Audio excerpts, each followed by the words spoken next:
after 2 years on the run. The so-called barefoot bandit, accused of robbing people in 8 states and 2 other countries, is in jail this morning in the Bahamas. CBS News national correspondent Jeff Glor is in Nassau, Bahamas, with the latest. Hey, Erica, good morning to you.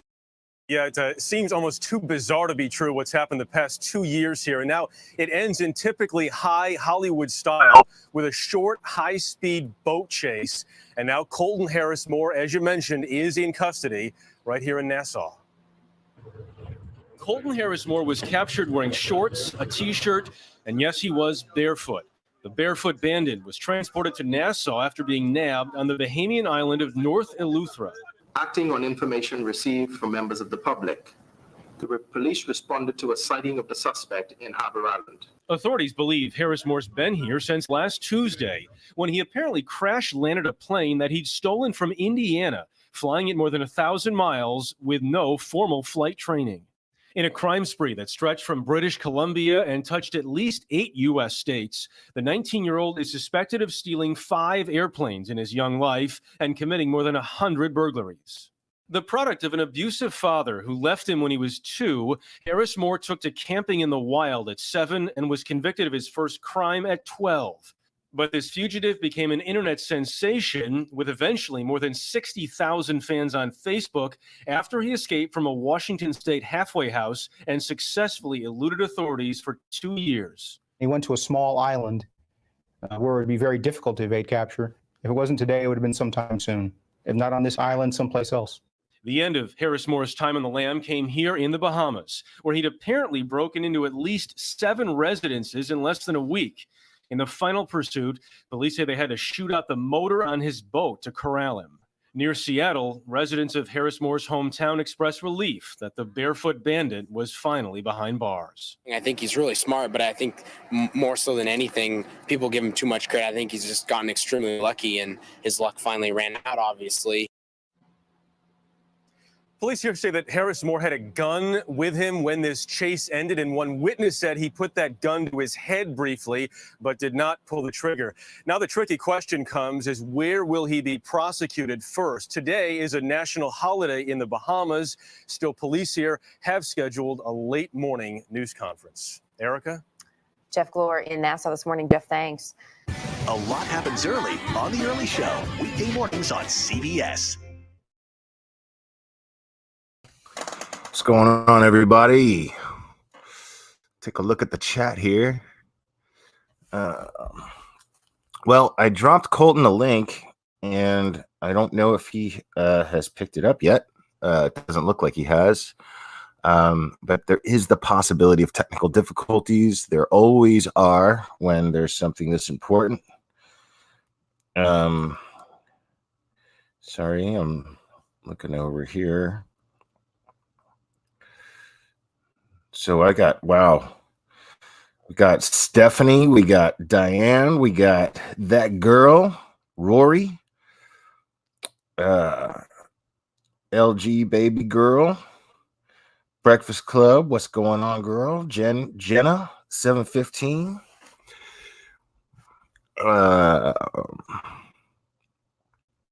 Vamplifier, how we doing, Audra, Diane, I think I already said those. Angelina, Sunny Winters, Darling Nikki. Hey. What's up, Caleb? Hey, Soul for Music.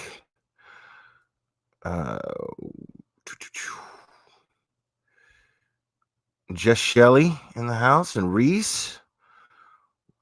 1 Hour Dry Floors. I'm glad you're excited. I'm excited about it too.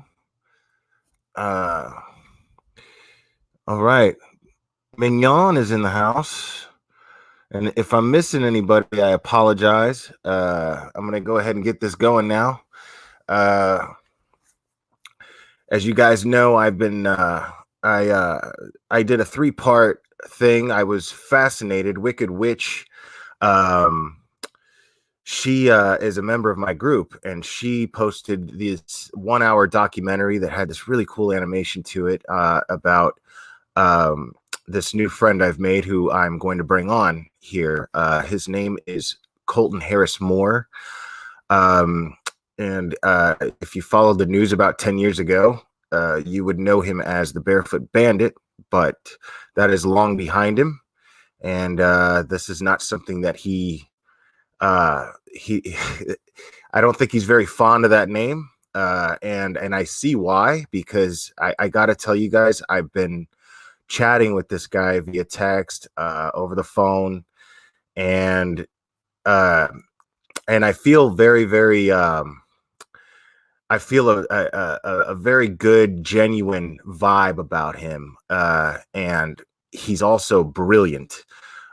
So when you hear him, you'll know what I mean when some media given name just seems so lowbrow in describing somebody like him. And even when they describe the stuff, when you think about it, it's even lowbrow when you describe the stuff that he even got the name for. There's the story's fascinating, and I became fascinated with it immediately when it was brought to my attention, because I'd never heard anything like it. So I'm gonna go ahead and bring him on. Hey, Yolanda, Catch and Feels, what's up? Hey, Annie, DD Dugan. All right, I'm gonna go ahead and bring him on. Hi. What's happening, Colton? What's going on? I have to adjust this camera. It's oh yeah, different from how I saw it earlier. I want to make sure that I don't have an echo here. Okay, here we go. Sorry, I should have been ready and I wasn't. So how's it going? Good. I don't give many interviews. I know this isn't going to be an interview. So I'm just looking forward to it. Yeah, you definitely seem that way, and I've really enjoyed the conversations we've been having over the last 24 hours. So speaking of, I just want to go ahead and thank you for taking the time to join me here and indulge my listeners and myself. Everybody here, ever since I posted last night that this was going to happen, they've been really excited and really supportive. Yeah, and you're right. This is not going to be intended to be an interview necessarily. I mean, I'm probably going to ask you stuff that a lot of people are curious about. Because like you said, you don't really do press, and you don't really do stuff like this, and I want to be as respectful of that as possible. Yeah. But because of that, there's so many people who want to know so much. But there's also things that people don't really need to know because it's none of their fucking business. So we're not going to have to worry about that so much. One of the problems that I guess I've faced over the past few years is I don't necessarily have any problem with doing interviews. I would probably do a lot of interviews if it wasn't for the fact that many of these reporters are, I hate to say it, but dishonest. And, they have their agenda, and they'll talk to you like they're your best friend. Even if they don't talk to you like they're your best friend, they'll have a normal conversation with you, and then 12 hours later the story comes out and they make you sound like some punk. And so I've just had dozens of experiences like that, and where I haven't experienced it myself, I've certainly seen other people experience that. So it's few and far between, I think, is the right way to say that, when I come across a reporter, or basically anybody that tells the truth. And I'm not looking for somebody to treat me like, some great person, but just tell the truth. Not only that, but tell the truth without an agenda.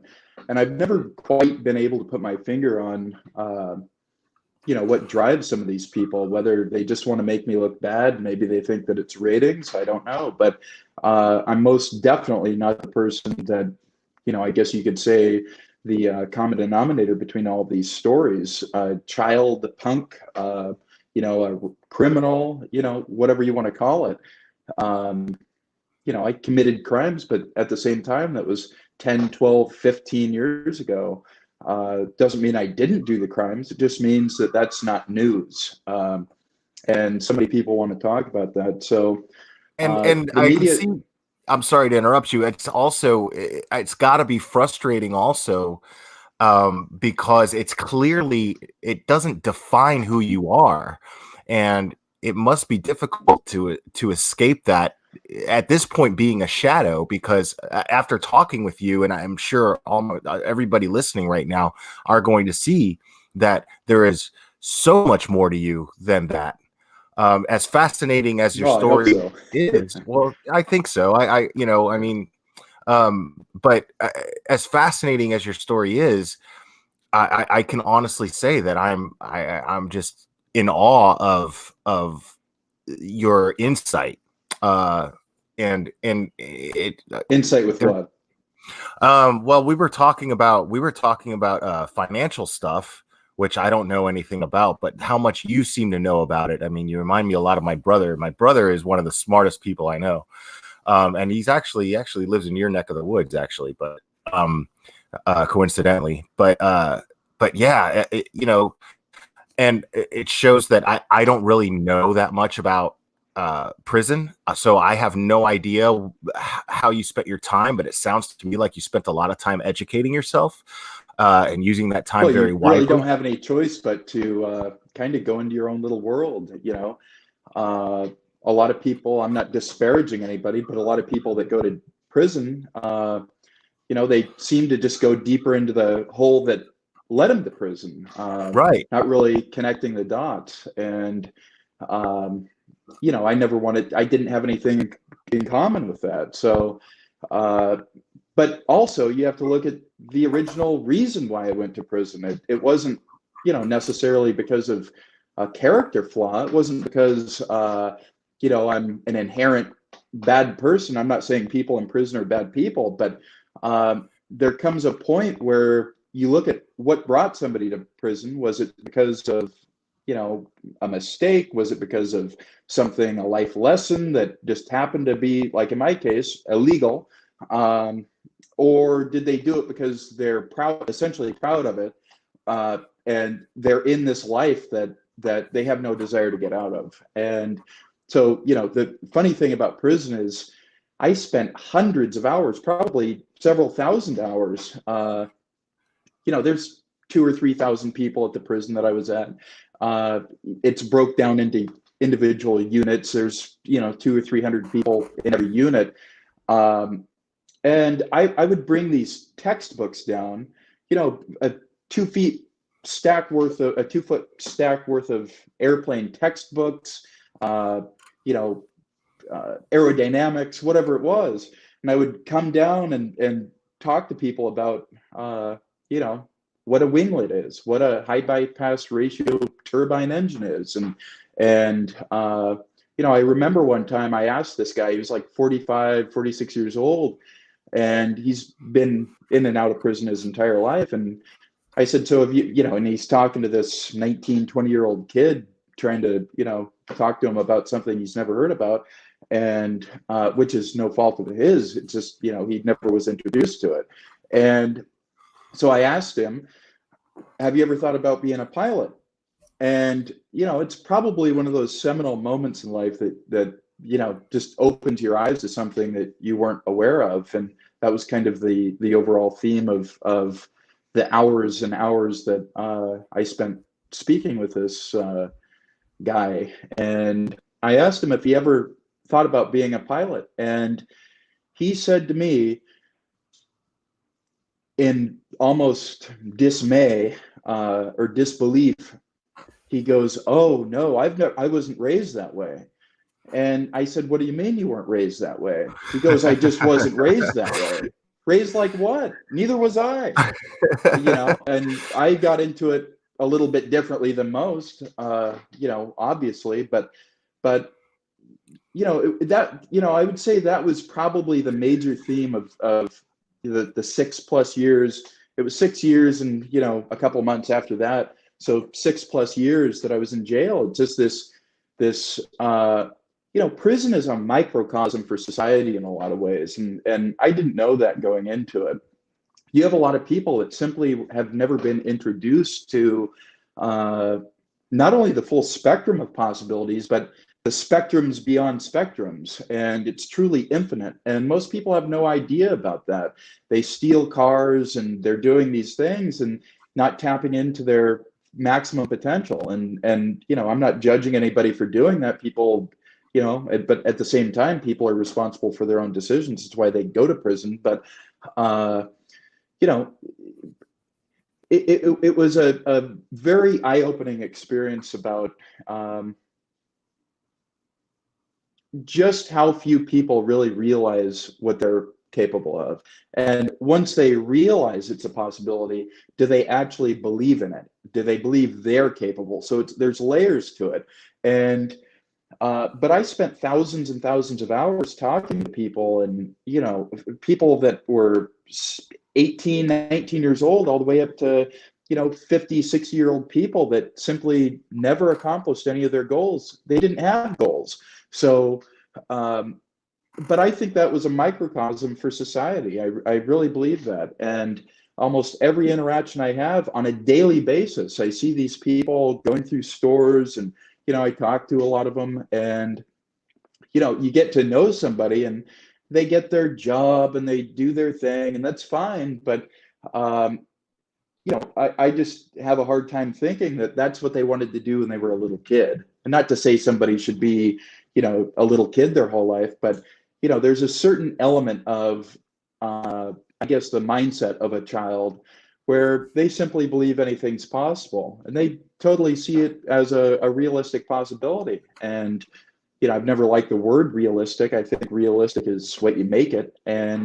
But prison was a unique experience. It wasn't what the media have said it was for me. I wouldn't say it was bad in the sense of seeing people do things, but it also wasn't good. It probably categorically was the worst time of my life. And that's contrasted or compared to the fact that they could have let me out the very next day and I would have never committed another crime.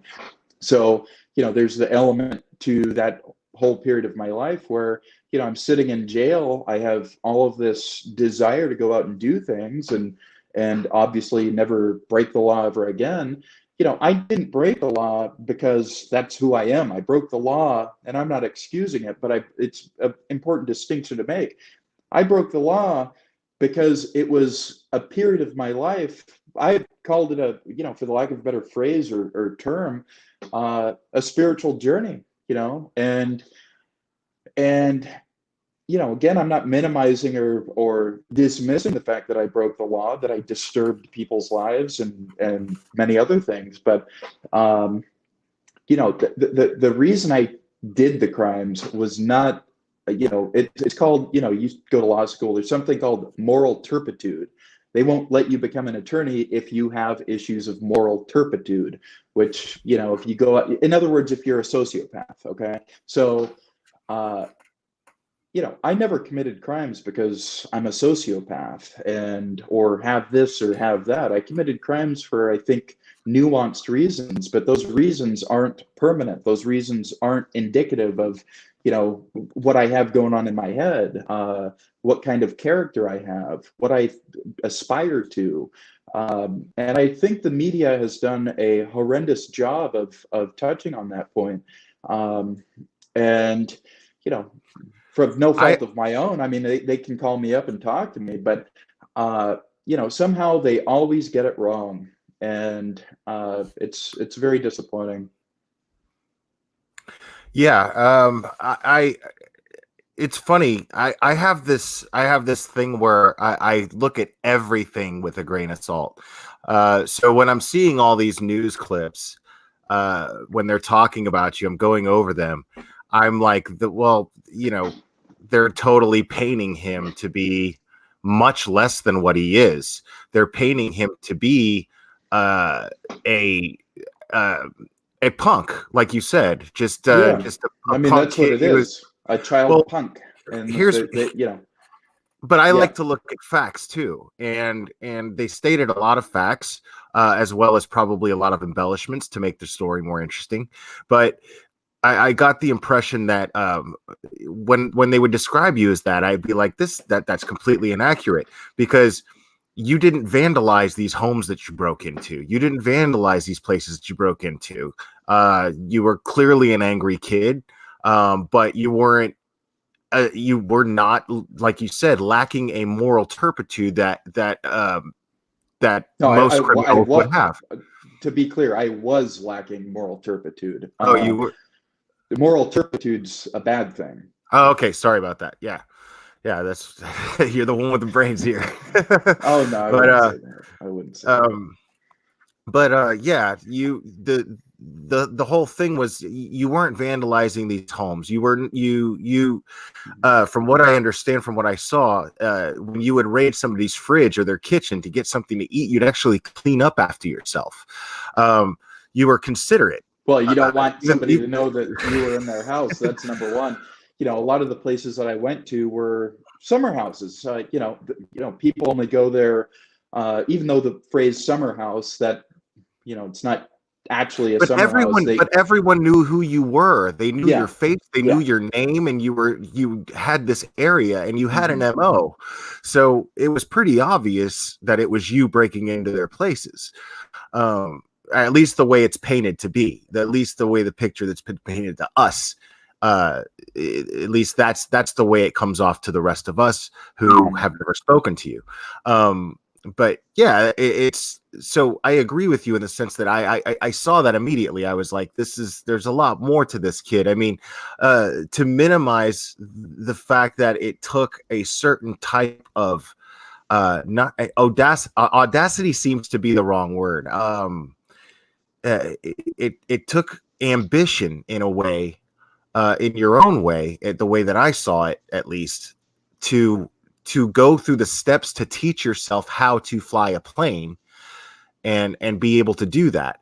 Nobody else would do that. I mean, that's what makes your story so amazing and makes you, but people don't look, people say that that's what makes the story so amazing, but I think that that's actually the nature of your crimes and how you went about executing those crimes is what separates you from most criminals.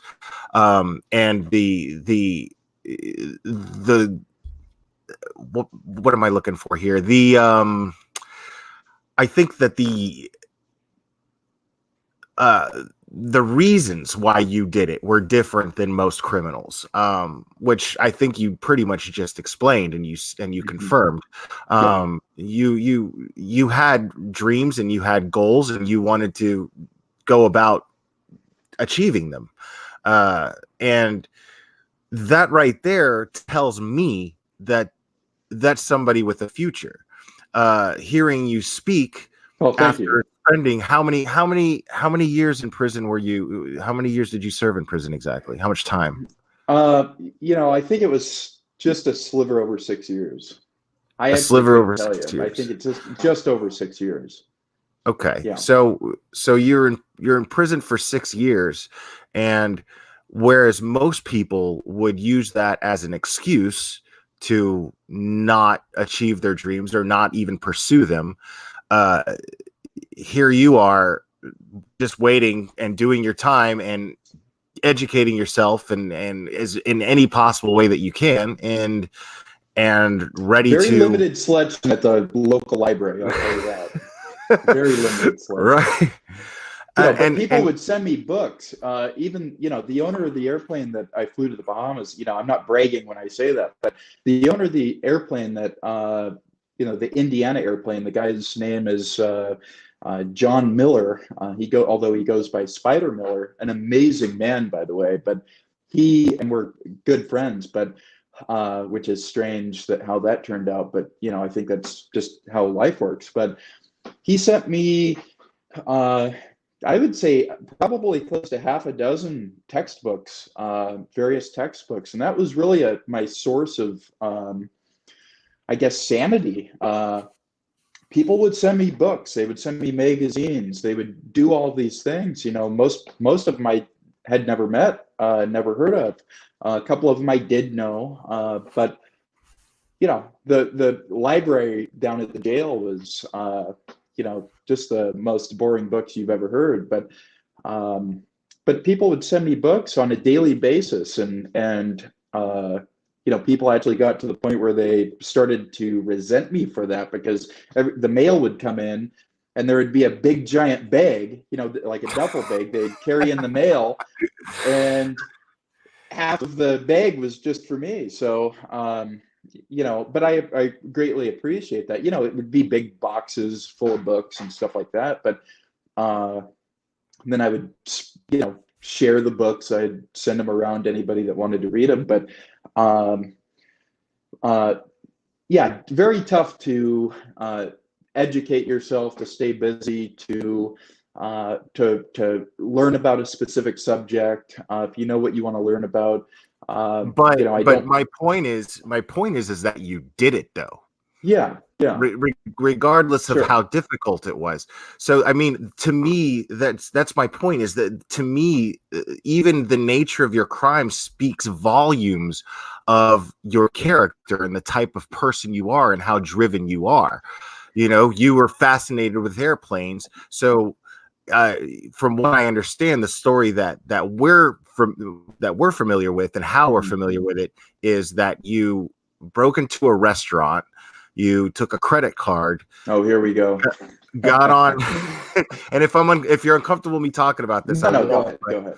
But you took a credit card. You got on the computer there during their closing hours while you're in the middle of a break-in, a burglary here. Wait, say that. I didn't catch the last part. What was that? While you're in the middle of a burglary where time is of the essence, and you're taking flight simulations, you're ordering DVDs, having them delivered to the place, and then going back, breaking in to pick up the stuff that you ordered. Well, is that accurate? There is a granule of truth in that, and that is that I broke into the restaurant. I actually don't think they know about this one, but I broke into the restaurant. I didn't go into the main part of the restaurant. There's a back door through the kitchen that you can access through the outside, and I made myself spicy hot wings from the freezer. But I never ordered airplane DVDs. That's number one. And I haven't used a flight simulator in my life to this very day. I don't think they had Microsoft Flight Simulator 2020 if you look that up on the computer and check out how great that is. But I don't think they had that when I was a teenager. So that's something the media came up with. They, and that's fine, I guess. But I have never used a flight simulator. I don't think you have a little joystick out in the woods. That didn't make sense to me either. I was like, how did he, but you got the DVDs, you watched the DVDs. How were you able to watch? I never ordered the DVDs. That's okay. I don't so know. You just read books. Well, yeah. I mean, I've studied it. I'm not going to try to make myself sound like the grand master, but I've had, ever since I was a small child, I have two memories. I won't say the first one just for sentimental reasons, but the other one is of we're out somewhere shopping or something, and I ran outside. I could hear an airplane, and I ran outside, and it's this rust bucket old 1950s Cessna 172, and I could just see it fly over for a few seconds. But that's one of my earliest memories. So ever since I was a small child, I've had this, I guess, obsession with airplanes, and the wings, the engines, the speed, the avionics, the design. It fascinates me how some companies can get it really right and others can get it totally wrong. And Gulfstream is one of the great companies. Bombardier is one of the great companies. But then you have companies like, I'm not going to say names actually, but they come out with far less products and far less Yeah, quality you were products. you were going into that a little bit when we were talking yesterday. I mean, it sounded like Chinese to me, but I was fascinated with how much you knew about it. And I mean, you were going into how you could even improve the designs on these. Well, that's how You it know. started. When I was a small child, I would not drive, but draw, pictures of airplanes and things like this. But I would see like a picture of a 737, for instance, and I would see newer airplanes. So there's different categories of the industry. There's business aviation, then there's commercial aviation. There's, in the aerospace sphere, there's many different categories. There's helicopters, there's intermediate size. I mean, you can go on and on. But the point is, you have in business aviation, you have purpose-built business jets. So you have like the Gulfstream G550, the 650, that now they just came out with the 700, which is one of the most beautiful airplanes ever built, in my opinion. But, you have purpose-built airplanes. So in other words, they're designed for one purpose: to fly executives, high net worth individuals, whoever it is, thousands of miles, and to do it very, very efficiently and quickly and cost effectively and the whole 9 yards. And so as a small child, 7, 8 years old, or 6 or 7 years old, whatever it was, I would see these basically buses, a Boeing 737 from, say, the 1990s. Okay, I was born in 91. So and it's basically a hollow tube with wings, and they don't really try to hide it, okay, back in the day, and even to today's standards to a certain degree. But the point is, Gulfstream's doing all of these things. They have purpose-built engines put on the airplane. They have these giant oval windows, the largest in the industry. They have winglets. They have this long, beautiful, clean sheet wing with no leading edge devices. I can go on and on. Top of the line avionics. Then you look at Boeing, and it's a hollow tube with wings. It looks like it's from the 1950s, and there's a reason it looks like it's from the 1950s, because it is. You look at a late 50s, when the 737 was first being designed, when it came out, and you look at it today, they're basically identical. And all of the innovations of the see, now you're going to get me going, but don't get too crazy with it, because I won't. Like I said, most people aren't going to understand what you're talking about, but it's fantastic. I'll bring it full circle. I'll bring it full circle. So you look at the 737 of today, okay? Boeing's got a lot of problems, and I've been on Twitter for years talking about how they have a lot of problems. And then the 737 comes Max. I say Max. They put LED lights on it, and they call it the most sophisticated commercial airliner ever to fly, by their definition or their standards. But the sad part is that's probably true. But all the innovations on the 737, the split scimitar winglet, the engines, the everything, the environmental systems, the avionics, it's built entirely by different companies. Boeing doesn't do anything but take all of these pieces, compile it together, okay? But this is back in the day. This is back in probably the late 90s. I'm sitting here looking at this, and I compared like the Gulfstream G5, okay? Before the G550, there was a G5.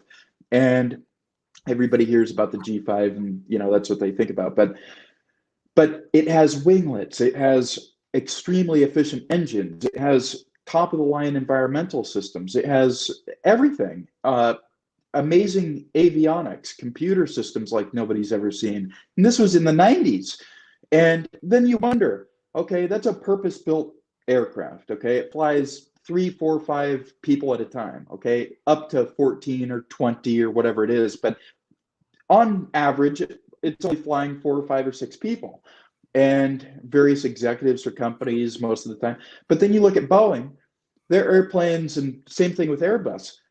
Their airplanes fly nonstop. Millions of people a year travel on their airplanes. And you would think that they would have an interest in making that aircraft, as nice of an experience and as safe, as efficient, and everything else as Gulfstream makes their products, or Bombardier. And so I thought, well, why don't they have winglets? It reduces fuel consumption. It increases speed. lowers the takeoff distance, lowers the landing distance because you're able to approach slower because the wing's more efficient. I can go on and on. So why doesn't Boeing, Boeing didn't do that until just a handful of years ago, start putting winglets on. And so built by Aviation Partners right here in Seattle, I wrote the CEO of Aviation Partners and told him that the whole industry is going to be moving to what's called raked wingtips. They make what's called an elliptical winglet. It comes up at basically a curved 90-degree angle. And instead of going, let me get the camera, instead of going like this, it curves up. So there's a curve. Right. Okay. So I've seen those. Yeah. And, the old ones used to be perfect 90-degree edges, not very, efficient as they could be. But I told the CEO, who never replied to my email, and I said the whole industry is going to move to raked wingtips. And 2 years later, Boeing's coming out with their 777X. What does it have? It has raked wingtips. What do all the other airplanes have? The most, clean sheet airplanes, raked wingtips. Nobody listened to me. Nobody ever listens to me because I have a criminal record, because I have this and whatever, which is fine. But that's how it all started. I was a small child. I was looking at what certain companies were doing versus what other companies should be doing if they wanted to, have the most efficient product. And it's not even my opinion. You can look at what a winglet does. You can prove it independent of anybody's opinion that it lowers fuel cost. What's the number one expense for airlines? Fuel. So why wouldn't they put winglets on the airplane? And I'm 7, 8 years old thinking about this. And so I sketched out my own design. And that's how my whole entry into business, into, looking at business, that's how it all started. So, everything I know, and I'm not saying I'm a grandmaster, but, everything that I hope to do in life, really, as far as business is concerned, goes back to that moment where I thought, well, if they're not going to do it, I want to do it because they're not doing it and there's a need for it. So that's how it all started. Nice. Yeah, I mean, you obviously know what you're talking about. And it seems to me as though this is your passion and this is what you want to do. And you'd probably be very good at a lot of other things in order to get to that point. But now you're finding yourself, it seems like to me, that you're finding yourself where, okay, well, nobody's going to give me a job doing what I love doing because of my criminal records. So I'm just going to create a situation where I just do my own thing and get it done. I can't express how much I love that. And what's really funny about that is, and a part of that's my ego, because I'm looking at this, these documentaries made about you. I'm looking at these news stories that were made about you. And that's the impression that I got of you at 17, 18, 19. And I'm going, this kid is just ambitious. He's just doing what he wants to do. And there's nobody's going to stop him. And here you are, an adult with the same mindset, just a lot more mature and a lot smarter, a lot more educated, self-educated, I should point out. And you have a plan, it seems. I'm not going to ask you what that is, but you have a plan, it seems, to get to your goal. The same thing that you were doing back then. This is just your character. This is who you are. Nobody is going to stop you from doing what you're going to do. And that's precisely correct. And right. And I think that everyone here that is listening to this, and at least a very, very fair sized handful of the people who admire you, this is what they admire about you. And I can honestly say, I mean, I'm fascinated. I don't know how much I can help, but you have my full support. Everyone here has your support. You have their support. Yeah, this is really refreshing after going over your story for 3 different live streams and hearing you basically confirm this stuff. It's great. And it's a really cool thing because we're all part of this true crime community here on YouTube, a lot of true crime channels that we follow. So I do a little bit of true crime sometimes, but it's always so negative, and there's always a tragedy somewhere. And this is really refreshing for me because this still falls onto an interest that I do have that is without the tragedy. I mean, I see nothing but bright things Well, for I you. appreciate you saying. I Well, that doesn't mean it's appreciate gonna you be easy. It's providing gonna be us the with exact that. opposite. Well, I'm happy to. That's the thing is, the media, Fox News, Fox News just came out with something last. They never, but I am probably one of the easiest people to get a hold of. Okay, I have Twitter, direct message. You can get my email. You can probably get my phone number somewhere. So, I'm sure I have that somewhere. So, I'm probably very, in terms of, people that these guys are doing stories about, I'm probably a very easy person to get a hold of.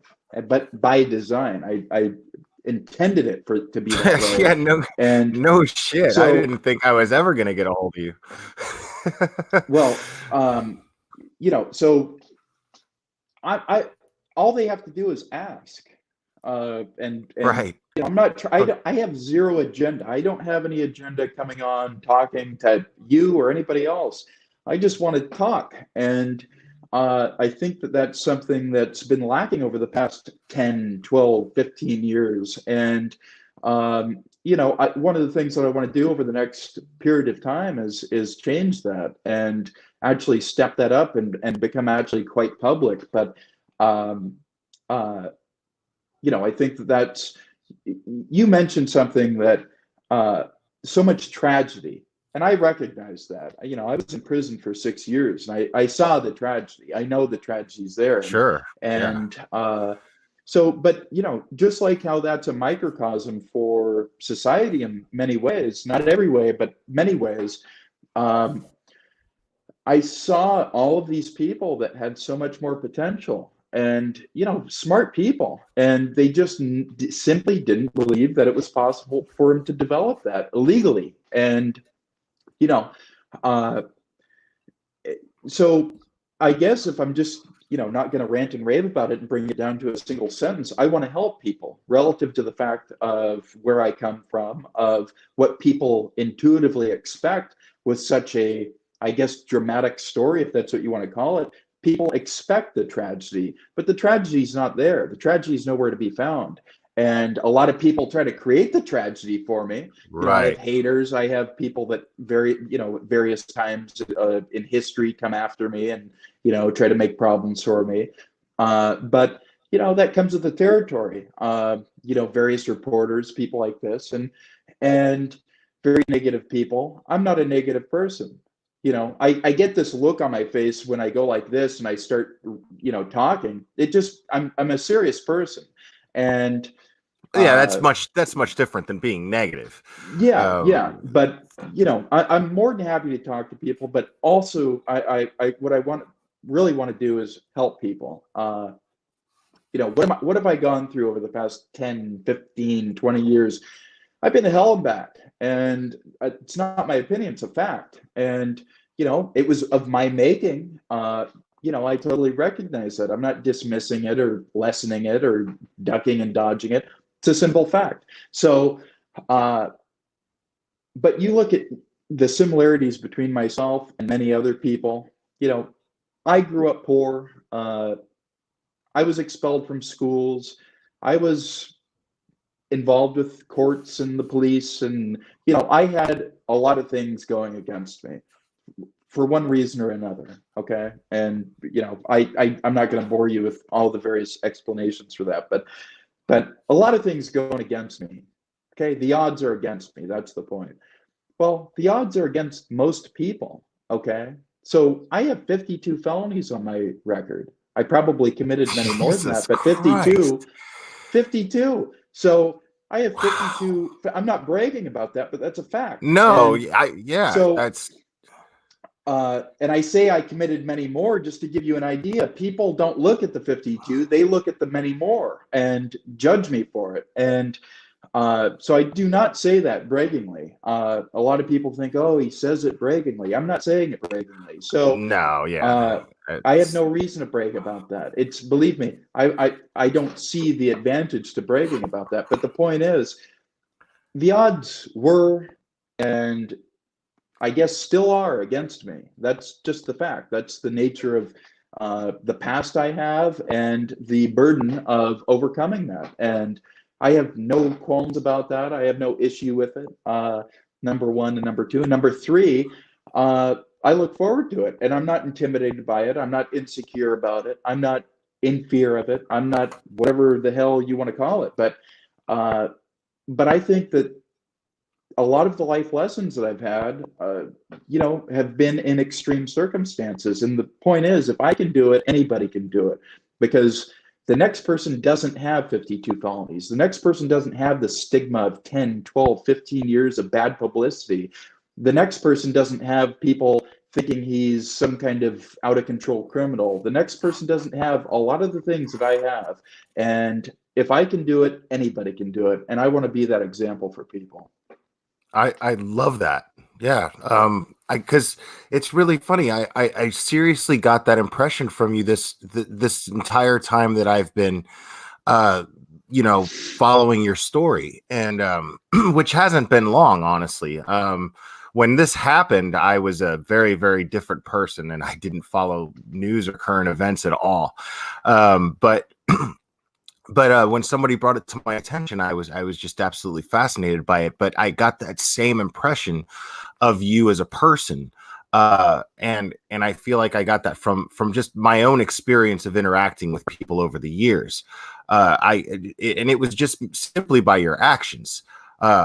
These were crimes, obviously, but I mentioned this in the other lives. These were crimes, obviously, but if you look at what you were doing, what was driving you to commit these crimes and the reasons behind them, and your just how far you were willing to take it, and how hard you actually worked, and what you sacrificed to be able to get away with this stuff, is that of a very, very industrious young man.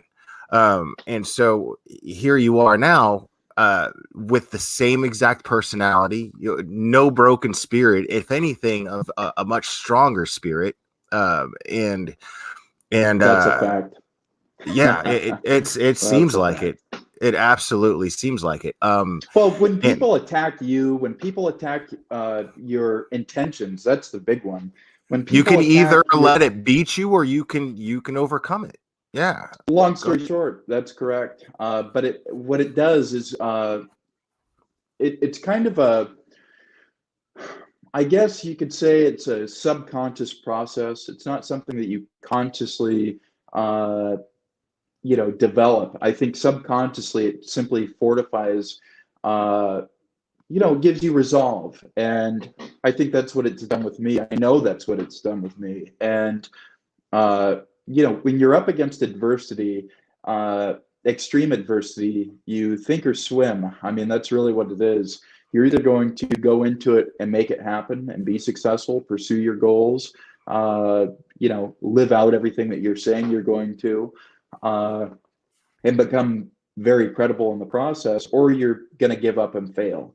And I know what giving up and failure looks like. Not to say that I've done it, but I know what it entails. I know what the result is. I've seen a lot of people give up. I learned from their mistake, and I never want to be that person. I never want to be that person. So, but I think that you have certain, I guess, organic characteristics, things that you've had with you almost all of your life, but then you have the bolstering from the actual experiences that you've had, near death, being shot at, being slandered in a lot of ways,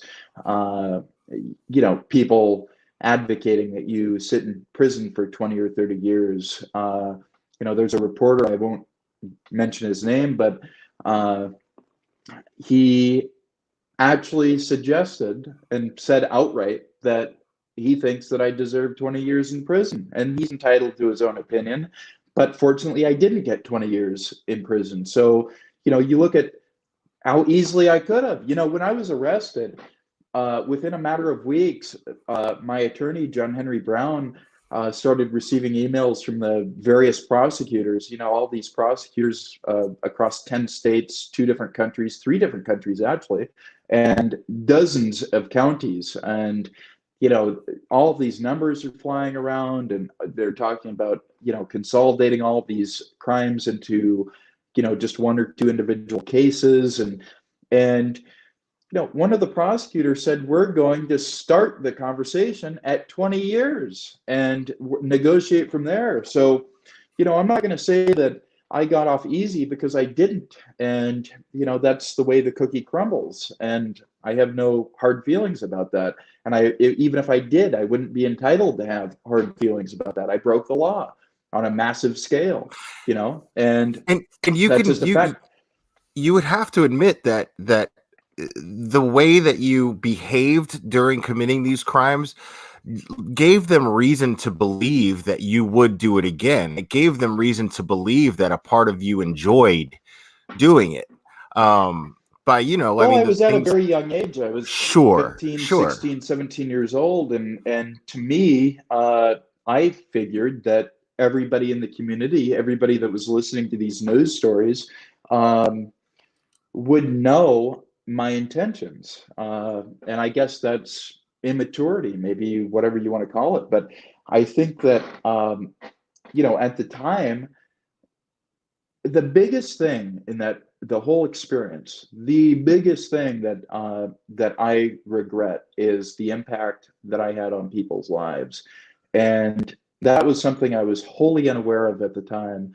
I thought everybody knew that I just wanted food, or that when I took an airplane or a boat, that I was using it to commute to different places.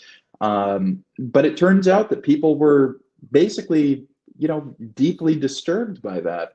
And I had no concept of that at the time. So, in a lot of ways, they may have had those indications, but in a lot of ways, they might have had indications of the exact opposite, that I was seeking to actually disturb people. And that certainly wasn't what I was intending to do.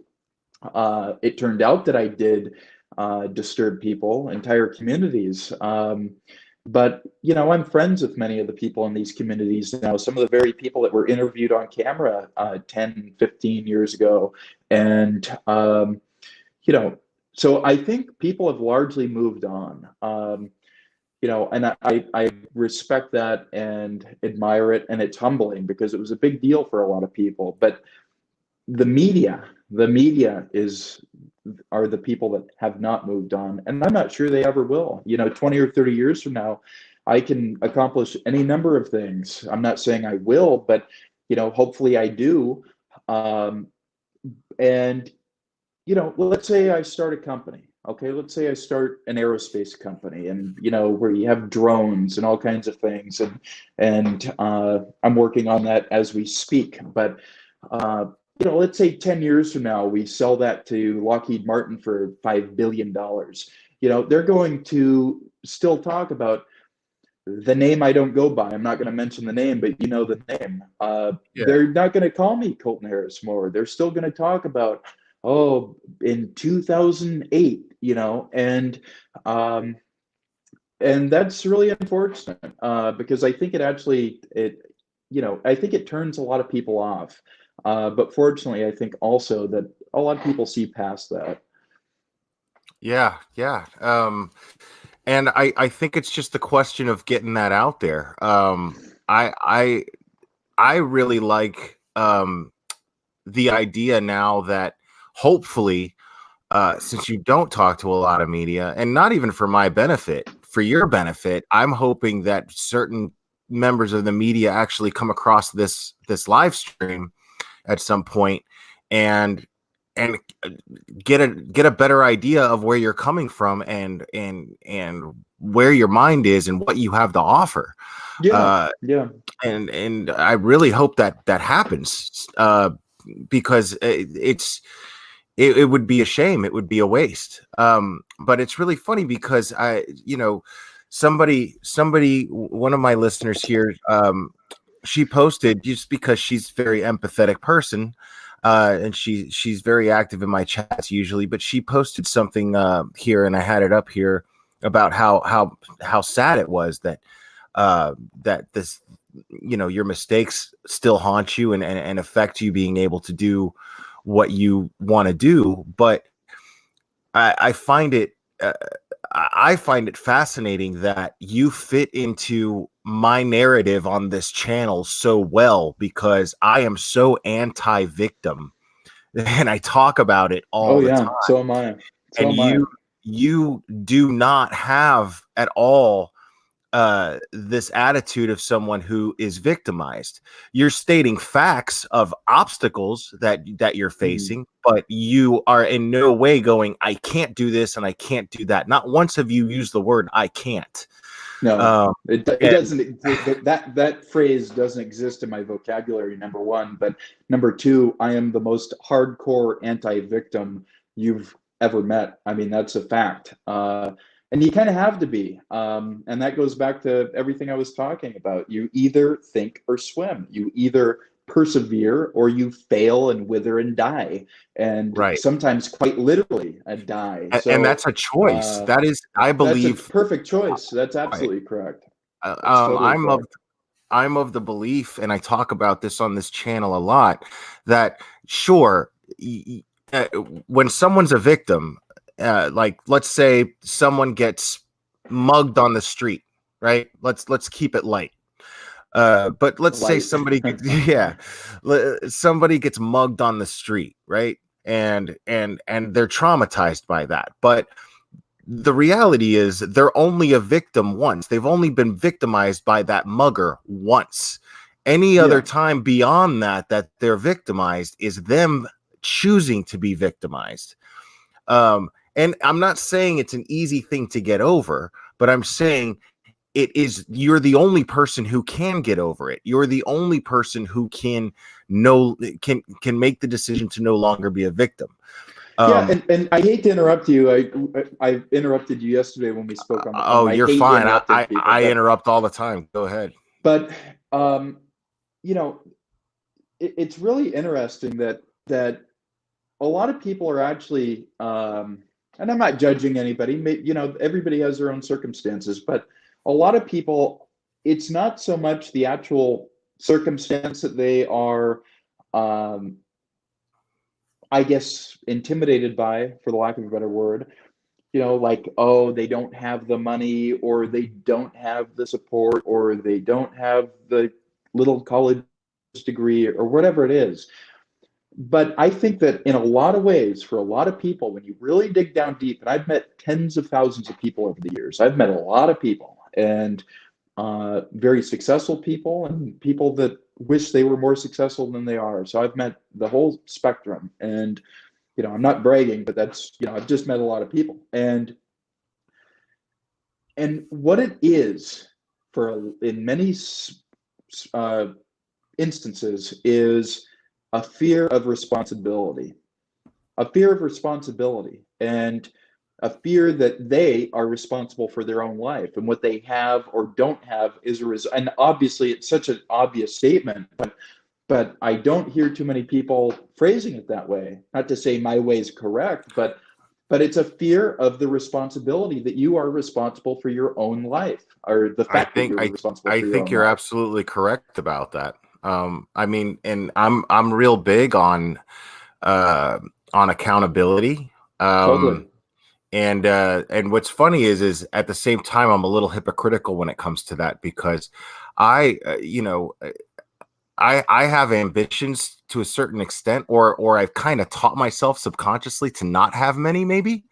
And that is probably drawn from my attitude before this, of being in fear of responsibility. So instead of taking on more responsibility, it's quite possible that I've chosen to just minimize my ambitions so that I don't have to worry about failing. That's absolutely, that's very common. That's so common. And so so that's something that I'm gonna have to work on. But you out of principle, you've just never had that issue. You've just always said, okay, well, this is challenging, let's try that. um and and here you are as a result, probably easily the most intelligent person that I've ever had on panel here. Oh, But well, thank well, you. I mean, it's true. I mean, at the same time, I don't have a lot of people on panel with me either. But yeah, this is easily the most fascinating conversation I've had on this channel with someone yet. And Well, this. and I apologize for interrupting you, but Oh, you know, please. so I started this YouTube channel and I put 2 videos that add up to less than a minute each. And, it was like a year ago. And then I added a few a couple days ago. And I saw your comment on there, and then I was led to your channel, and because you had mentioned that you would be interested in, having this conversation. And so I wanted to check out who the hell you are. And so I went to your channel and watched a couple of your videos, and I think when you tune into it, it's really easy to tell when somebody's authentic, when somebody's sincere, but you got to tune into it. And in order to do that, you have to have something to compare it to. You have to have a lot of experiences meeting the entire spectrum of people and being able to read people and, all of that. I guess prison is, a large part of, you got to be able to read people. But I got this very strong sense that you're totally sincere, that what your channel stands for, that you truly believe in those things. And, it doesn't matter if you haven't had very many people on there or if you have. The fact that is that you're doing it. And a lot of people, they say, oh, I'm going to start a YouTube channel. I'm one of them. And then they don't push it. So talking about accountability, if I had done this a year ago, where could it have gone? So, you never get super good at it. Or if you do, it still requires a lot of effort and input. And I think the fact that you've started this channel, that you believe in what you're talking about, that you've lived it, that you're open-minded, that you're, doing all these things, I think that's one of the most important things that you can do, and you're doing it. Wow. Wow. Okay. Thank you.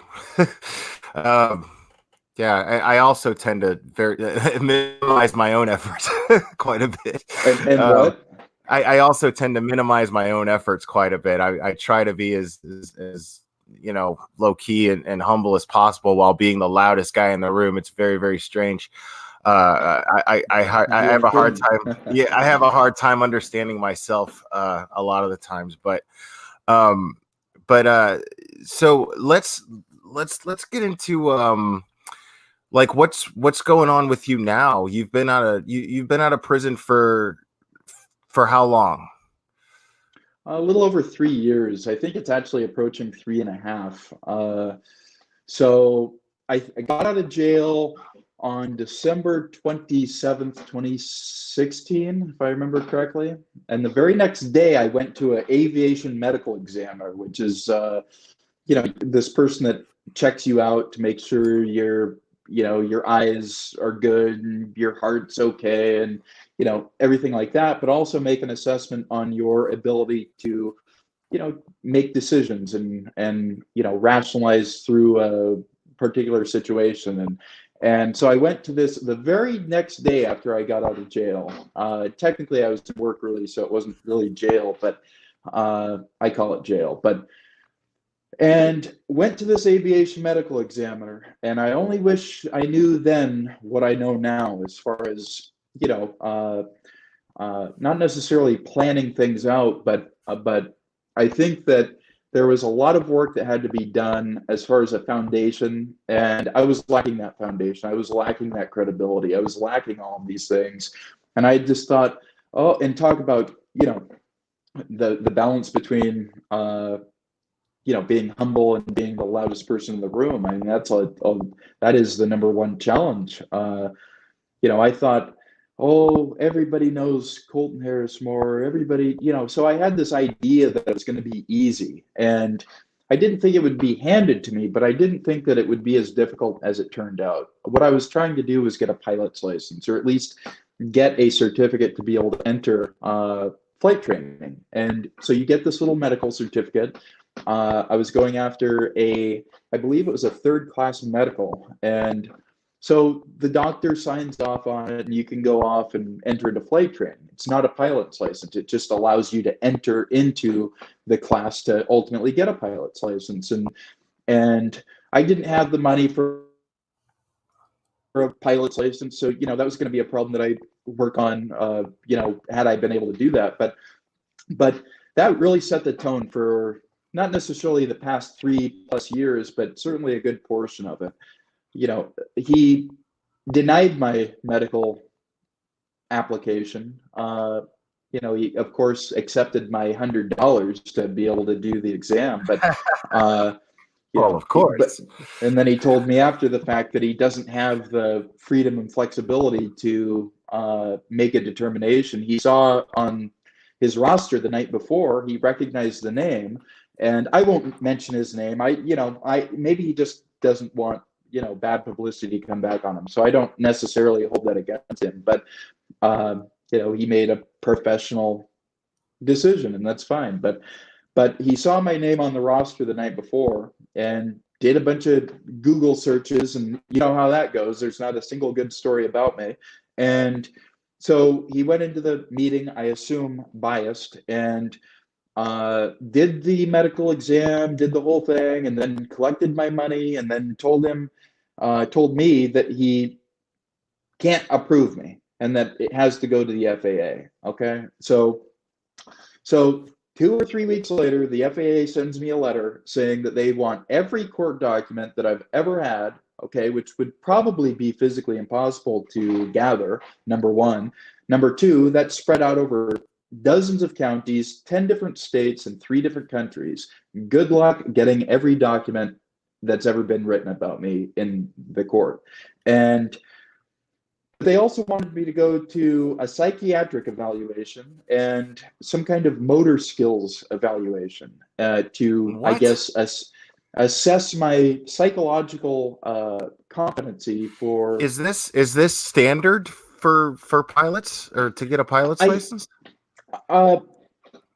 For the average person, no. But somebody that's had, say, drug abuse problems, somebody that's had alcoholism problems, somebody that's, in my case, broke the law, it probably is normal. But I also happen to think that the degree to which that was, I guess, used against me, and the benchmark that I had to, or standard I had to hit, I think was highly unfair. I'll just say that. And let me give you a little detail. So they gave me 60 days from the point at which they sent the letter. It took the letter 2 to 3 weeks to get to me, but they gave me 60 days to accumulate every court document, which is reams, okay? It's boxes and boxes, and probably over 1 million documents between everything that's ever been, written about me.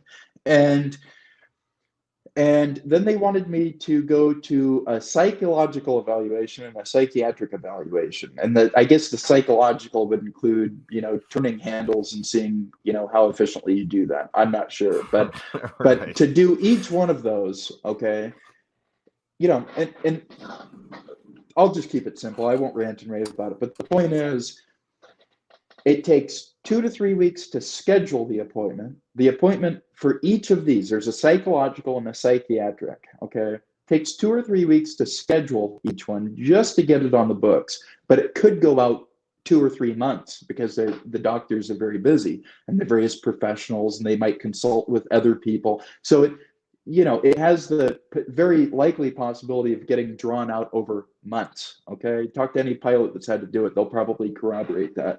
So,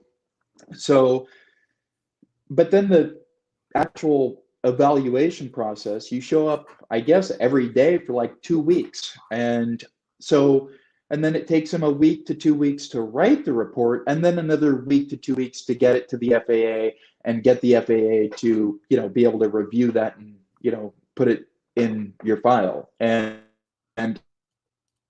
I had to do that 2 times. I didn't do it, but that's what they wanted me to, 3 days to do it. Well, that process in itself, just the psychological and psychiatric evaluation, would take probably the better part of a year. Okay, not to mention the fact that it would cost $10,000 to $20,000 each. The pilot's license itself can cost about $15,000 minimum. Okay, if you go to a really good school, like what I wanted to do, you get a very good instructor, somebody with a lot of experience, a very sophisticated airplane, and then an instrument rating on top of that, multi-engine, the whole 9 yards. But you go to a very good school, you can pay $30,000, $35,000, $40,000, $45,000 and even more than that. So, and each rating costs $5,000 or $10,000. So, I mean, you got to have money to be able to do that. And but the point is, they gave me 60 days, and I'm not ranting and raving about it, but the point is, they gave me 60 days to do 2 things that would take the better part of a year, not even mentioning you have to submit the Freedom of Information request to get the documents. So I'm almost done with this point, but that would really set the stage for what the past period of time has been for me. When I got out of jail, and I'm not playing the victim, I'm really not, but I applied to 48 jobs, and nobody would touch me with a 100-foot pole. And so, and I don't feel bad about that. I understand the position that they're in. They don't want to deal with somebody that, they don't know them personally. The people that know me personally would, do somersaults to help me. And Sure. I've built a great team of, advisors and friends and business partners, but that's taken years to create. And, it seems that around every corner you have some other obstacle that is based on something that happened 10 or 15 years ago. So I've somehow managed to overcome that. I'm working on starting a company as we speak. I've had several projects over the past several years. I won't get into too great of detail because I have haters and people that, aren't very optimistic or supportive of the fact that I'm moving towards my goals, and that just comes with the territory. But I'm working on some projects that we're very excited about, and that I'm excited about. A lot of people involved, and going through the steps. You have to have certain licenses and qualifications to be able to do some of the things that we want to do, particularly related to aviation. But talking about aviation, I still have not been able to earn a pilot's license, not because I failed at the flight training, but because I've been precluded from even entering into flight training. So hopefully that gets worked out. But you take your accomplishments where you can get them, and you work very hard. And I probably have to work 5 or 10 times harder than the next person, just because I don't have millions of dollars to throw at my problems. I have to solve it from literally the ground up and try to think my way into or out of a solution. And But you are still into a solution. It's still fair to say that you are still very much determined to be a pilot. And legitimately, even if I have to go to a different country, even if I have to go I'm being perfectly serious. I know you are.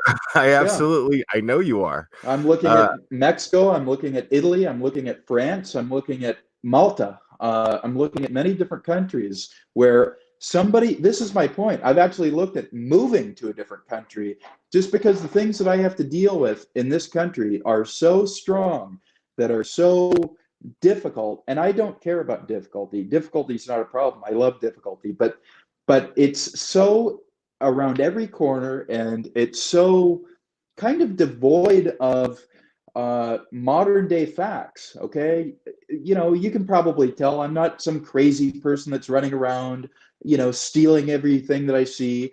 So to be treated as Well, if I no, I am, mean you're a felon, and you probably had a parole. Were you on parole? I was. I mean, yeah. So you'd have to check in. They keep a close eye on you when you're on parole. There's no way. I mean, it's obvious, and I'm sure you got drug tested. You've told me that you don't indulge in substances, and you never really have you? No, I haven't. But on the probation, I'm not on probation anymore. I got off many months ago. But fortunately, and I'm not just saying this to flatter people, I had I'm friends with a lot of the police on Camino Island. Two of them in particular. I would say good friends with two of these guys that literally chased me through the woods. They didn't catch me, but Right. uh, I'm good friends with them, and we talk, and we'll sit there and talk for 2 or 3 hours. But I'm in touch with detectives in the San Juan Islands. You see a map of it behind me. So we're cordial and we stay in touch. And I wouldn't say that we're great friends, but also I would imagine there's a level of respect for someone who gave them such a chase. I don't think it has anything to do with respect. I think it has to do with admiration that somebody, because they saw it from the ground. They said That's this what I guy's mean. never. Yeah. That's Well, what I I mean. suppose that's correct. But they said this guy's never going to do anything. He's going to go to prison and do it all over again. And then they see that that's not the case. They see that I'm, working on various projects. They see that I'm, I have, an amazing You're team not of You're not a advisors. dangerous person. Right. Yeah. And so, and some of my business partners are 20 or 30-year friends of these guys. So I think that they believe in not only myself, but in things that I've said. And I've tried to say it many times, and it's never really caught on with the media because they try to shoot it all down for whatever reason, but that's fine. That's how it works. But going back to probation, it was no probation violation, no failure of a drug test, no issue with the court whatsoever. And I see this, they a lot. And the reason I'm bringing all of this up is because I think a lot of the people that are attracted to my story are this anarchist, anti-authority, anti-police. And that's it's not who I helping am. you at all, right? It's not No, helping not your only image that, at but all, right? that was never what my, people send me That's these what it crazy wasn't letters, about. and Right. they send me these crazy letters, and they say V for vendetta, whatever the hell that means. But and I don't even know what that means. Man, So, dude, it happens here. This here on YouTube, you get these trolls who start this channel and they think they're so original and they think they're so mysterious, and then they wear the stupid V for Vendetta Guy Fawkes mask, and it's like, dude, you got that from a movie that wasn't even that good. And yeah, I would imagine that you get a lot of that. You attract a lot of that element, and it's. I sure do. I don't like those people. They're quite annoying, and it's I love that because I don't think nobody, at least nobody who saw my lives and my live streams and talked about you gets that impression. So I mean, as you can see, the chat's been pretty chill. I see Tracy said my dad was a private pilot and had a Beechcraft Musketeer. That's a cool little airplane. That's right, a good on. San Juan Islands airplane. Yeah, and so let me ask you this. I'm going to ask you a little question here that I don't know if you'll like too much, but you got all this knowledge of airplanes. You've got all this knowledge of flying them. Is it true that you crash landed every single one of the planes that you flew? Well, that's another false narrative, for the lack of a better word. I was going to say, I was like, why can't you land a plane, dude? Well, this is a fairly touchy subject, simply because it's going to sound like I'm bragging, but I want to say up front, I'm not bragging. Not bragging in any way, but I stole 5 airplanes and flew some over 5 or 10 minutes, flew others for 5 or 6 hours. And you know, I took them at various times through the day, some of them in the morning, some of them at night. And, you know, if I reached my destination while it was dark out, I would land at airports. If I reached my destination, this is the media says, oh, he lands in the woods, he doesn't know how to land. Oh, and I hear all these people say, he needs to work on his landings. Oh, ha, ha, ha. I don't think I need to work on my landings. Number I mean, you know, so, but if I reach, so if it was broad daylight, obviously I can't land at an airport. I have to land in a Right, luggage you're on the rig. run I have to from the land somewhere FBI. else. And, Yeah. you know, so it's basic strategy, really. I mean, I can't land at Boeing Field in broad daylight in a stolen airplane, but the media goes, he doesn't know how to land. But then you can look at airplanes and, you know, so you That's can look at I the gotta ones that I tell you. took at nighttime, and I'm not upset about it. Maybe they just haven't thought about it very in depth, but you know, that's fine. But they say that's why I it's brought turned it into up. this. Yeah, it's turned into this thing where it's this catchy little line that they can take and extrapolate into a much larger, I guess, false narrative. And it's quaint and quirky and it catches people's attention and it's funny, and that's fine. Okay, they have to do what they have to do to sell stories, but you know, it makes me cringe when somebody says, "Oh, you got to work on your landings. Ha ha, good job flying them, but redo your landings, buddy." What's And funny is that's exactly the answer that I was hoping for, because I honestly, I mean, I see it. I don't know how to. I'm not going to dispute it because I wasn't there. The only way to know is to ask you. It's one of those things. yeah. But But I'm not bragging. But when I it talk doesn't. about it But like that no. Yeah, nobody here takes it that way at all. The reason why I brought it up, and somebody in there will. So believe well, me, yeah, but take my word for it. but the thing is you had 5 airplanes, and we're expected to believe that you walked away without a scratch from 5 crashes. Oh, I have scratches. I have a scar here. I have a scar right there. You know, Big yeah, one. but you know what I mean. Common sense would dictate that that's probably highly unlikely, to say the least, that 5 airplanes and 5 crashes, you know, and here you are, perfectly healthy, perfectly fine. You know what I'm saying? Now I probably lose a few pounds, but other than that, I'm healthy. But yeah, do you see what I'm saying here? So totally. I'm agreeing with you. I mean, if we just put our common sense to the test and we started to kind of question what spoon fed to us, you know, we'll come up with some answers here. We'll come up with logical answers. But this is not, again, all it takes is for us to do a little bit of thinking. And if you're so fascinated by Colton, if you're so fascinated, you want to know the truth, question the things that you hear and use your common sense to do it. Because it didn't resonate with me. I didn't say anything about it, but it didn't resonate with me to make a lot of sense that you stole 5 airplanes and crash landed all 5 of them and walked away and still was able to elude the police. You know, I mean, and it's, again, you know, there's folk songs that people wrote about you, which is cool and funny at the same time. But it's, you know, there's this whole legend. People are going to do what they do. Right, exactly. There's this whole legend created, you know, where you're barefoot the whole time. And that's probably not true either. You know, I would imagine that if you were barefoot the whole time, then you probably would be barefoot all the time now.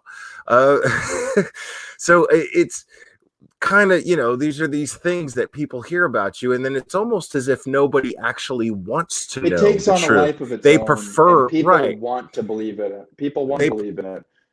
they prefer the legend, right? They prefer that. It's more entertaining to them. It's something that they can Exactly. that helps You them hit, sleep at night. yeah, Uh, you hit the you nail know, on the head. Entertaining, and that has been the major theme of, I guess, what people have always tried to turn this into is mythical entertainment, and that's what it's turned into, and that's I've had people actually get offended at me when I tell them I'm not the Barefoot Bandit. That's not my name. It's not my identity.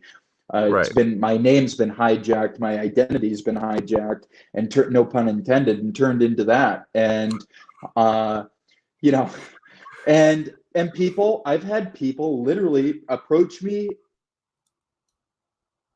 in Starbucks, women, and they come up to me and they say, "You're the Barefoot Bandit." And I said, "Why, no, I'm not." And they go, "Well, what do you mean?" And I say, "Well, my name's Colton Harris Moore, for one." And I'm nice about it. I'm not rude about it. But a woman approached me in Starbucks in Bellevue last week, very friendly, very nice woman. And she turned to me, and I was having a meeting, and I was getting coffee with one of my partners, and we're going to meet across the street. And we went over there, and so we had a few minutes, and I'm standing there waiting for the drink to come up, and I'm just kind of observing things, and she looks over at me like she just saw an alien, and she goes, "Are you the bandit?" And I said, one of the rare times I've said it, I said, "Why, yes, I am, but I go by Colton Harris Moore." So I said, "Yes, I am," but then I corrected it. But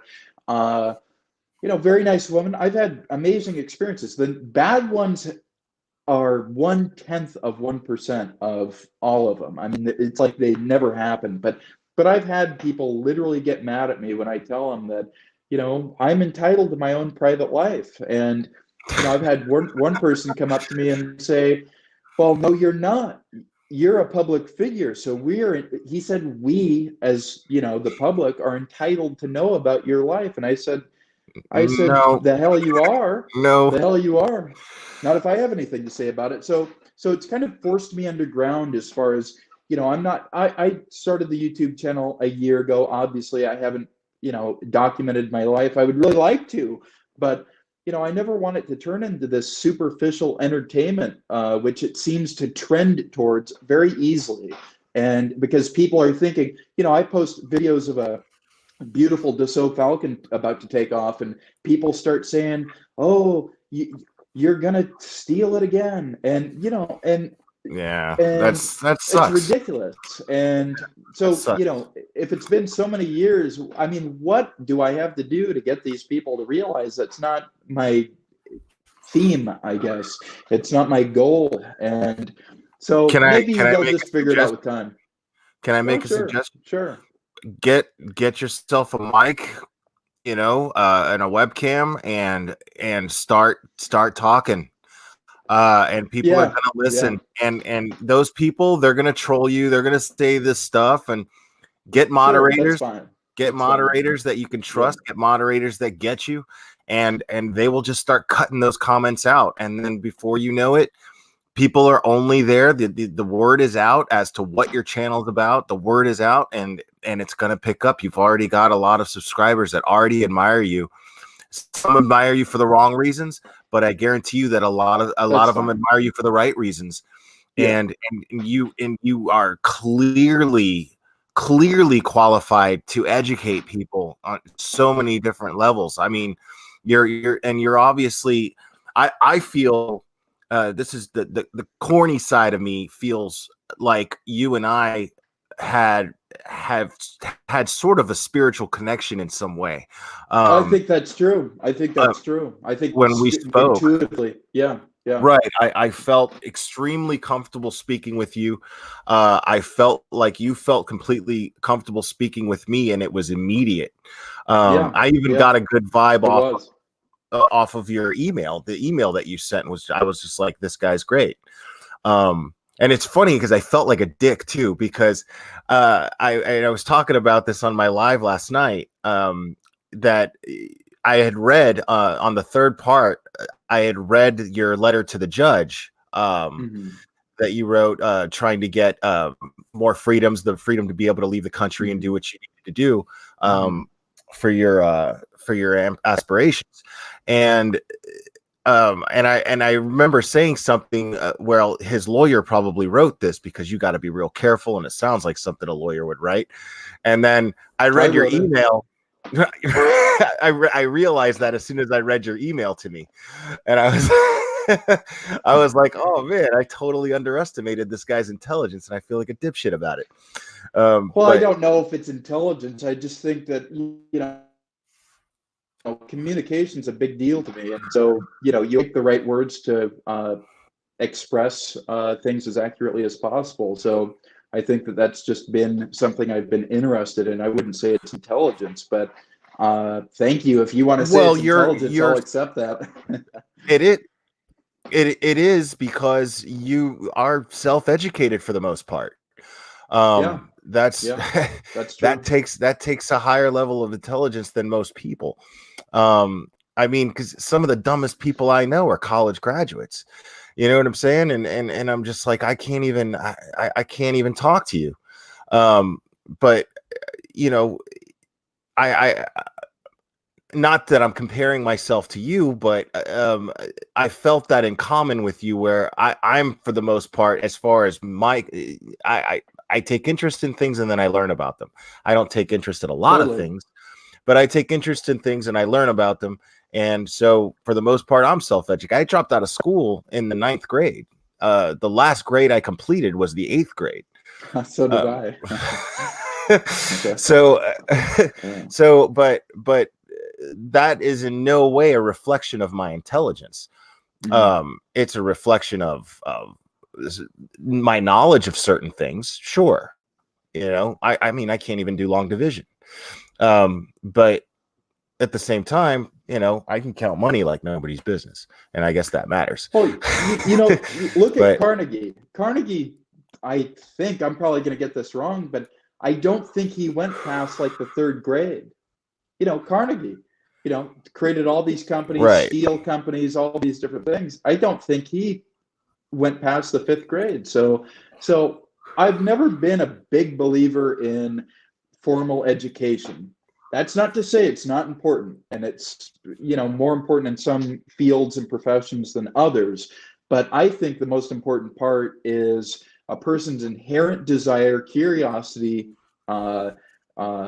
self-determination, for the lack of a better word, initiative would probably be the word I want to use. And you have to have a certain level of ability to synthesize all of that information, or whatever it is, and understand it and know how to use it. So, but I think a person's inherent drive to even begin that process is more important. A little college degree doesn't do anything, and in fact, what it does do is negative. You're going to graduate with a mortgage. Really, and you're going to get a job, and you're going to climb up the ladder at Zillow for 20 years. But Zillow has all kinds of debt, so nobody wants to talk about that. So they're going to have a lot of problems in the next handful of years, and then you're going to lose your job, and then your college degree is not going to get you anything. And in Seattle, the cost of living, taxes, all these other things are so high that you might be making $250,000 a year. I'm friends with several of these people. They make $250,000 a year, but they have, maybe $5,000 or $10,000 a year they're able to put away in savings. I mean, the expense of things is so ridiculous. And when it gets bad, your college degree isn't going to do you any good. It might make you appear credible and like you know what you're doing, but the people that are actually going to survive are going to be the people that know how to pull themselves up, the people know how to problem solve from within the problem, come up with a solution, come up with a plan, come up with a mission, however the hell you want to say that, and actually execute that plan. And I think that's what I'm good at. I think if you're going to say anything about me, that would be the thing that I'm good at. I can plan my way into and out of anything, and I can execute that plan. That's quite obvious. So I'm probably nowhere close to being, the smartest guy in the room. But one thing I can do, like nobody's business, is plan. That's what, my life is dependent on that ability dozens of times, and I'm still alive. So, I think that for anybody, though, I think that's the most important part. You got to be able to pull yourself up. You have to tap into what you're passionate about, what excites you. You have to tap into what you would do for free. Of course, you don't want to do it for free, but you have to go into those things. So, I don't recall how this point got started, but I think having a college degree, you mentioned that. I think that is way down the list in terms of what gets somebody to where they want to be. Right. And that's just that's the stigma in society, in American society, is you gotta, if you're gonna do anything, you gotta go to college. If you're gonna make it anywhere, you gotta go to college. And It's a lie. a lot of it absolutely is. Hardcore But lie. because the real truth is the fact that people believe that if you're going to make it anywhere, you have to go to college. That's where the issue lies. The actual lie itself is not the problem. It's the fact that we believe it, and then we live our lives by that. Well, that's exactly what I was talking about in the beginning. I don't mean to interrupt you, but that's why prison's a microcosm of society, because you have a large number of people, a large percentage on a percentage basis, probably 90 or 95%, maybe 98%, that don't know what, you say to somebody, what is your passion? What are you passionate about? What defines you? What do you think about when you wake up, when you go to sleep? What do you obsess on? What drives you? And people go, well, I don't know, because they've never thought about it. They've never been told to think about it. It's always been the college degree. It's always been your, whatever the hell it is. It's been a big distraction. And I think I had inklings toward that when, I was on the run, and, I was in the San Juan Islands, and, these beautiful islands that you see behind me. And astronauts live out there, former CEOs, and all of these people, these incredible people, and not incredible because they're wealthy, but incredible because they did things very few people do, and for whatever reason that is. But I traveled around. I would see and hear of different people in the media and all these different things. So I was exposed to a large number of people even before I was arrested, and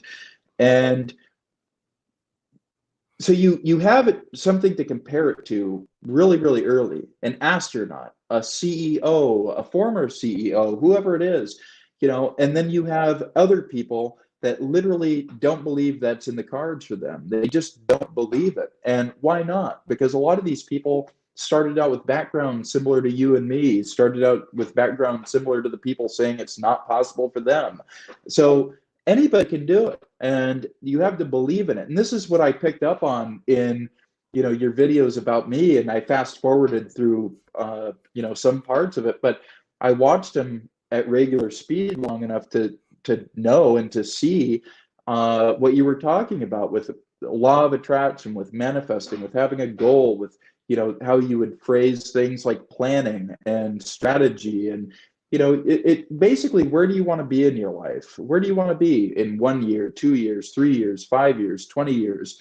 Where do you want to be? What do you believe is possible? What do you believe isn't possible? Why do you believe that? And then you define what your goal is. You assign to it a deadline, and you start the hard work of rewiring your brain to literally manifest it. And I have seen and discovered that very few people do that. And so they default to these, I guess, easier or more clearly understood things like a college degree. Yeah.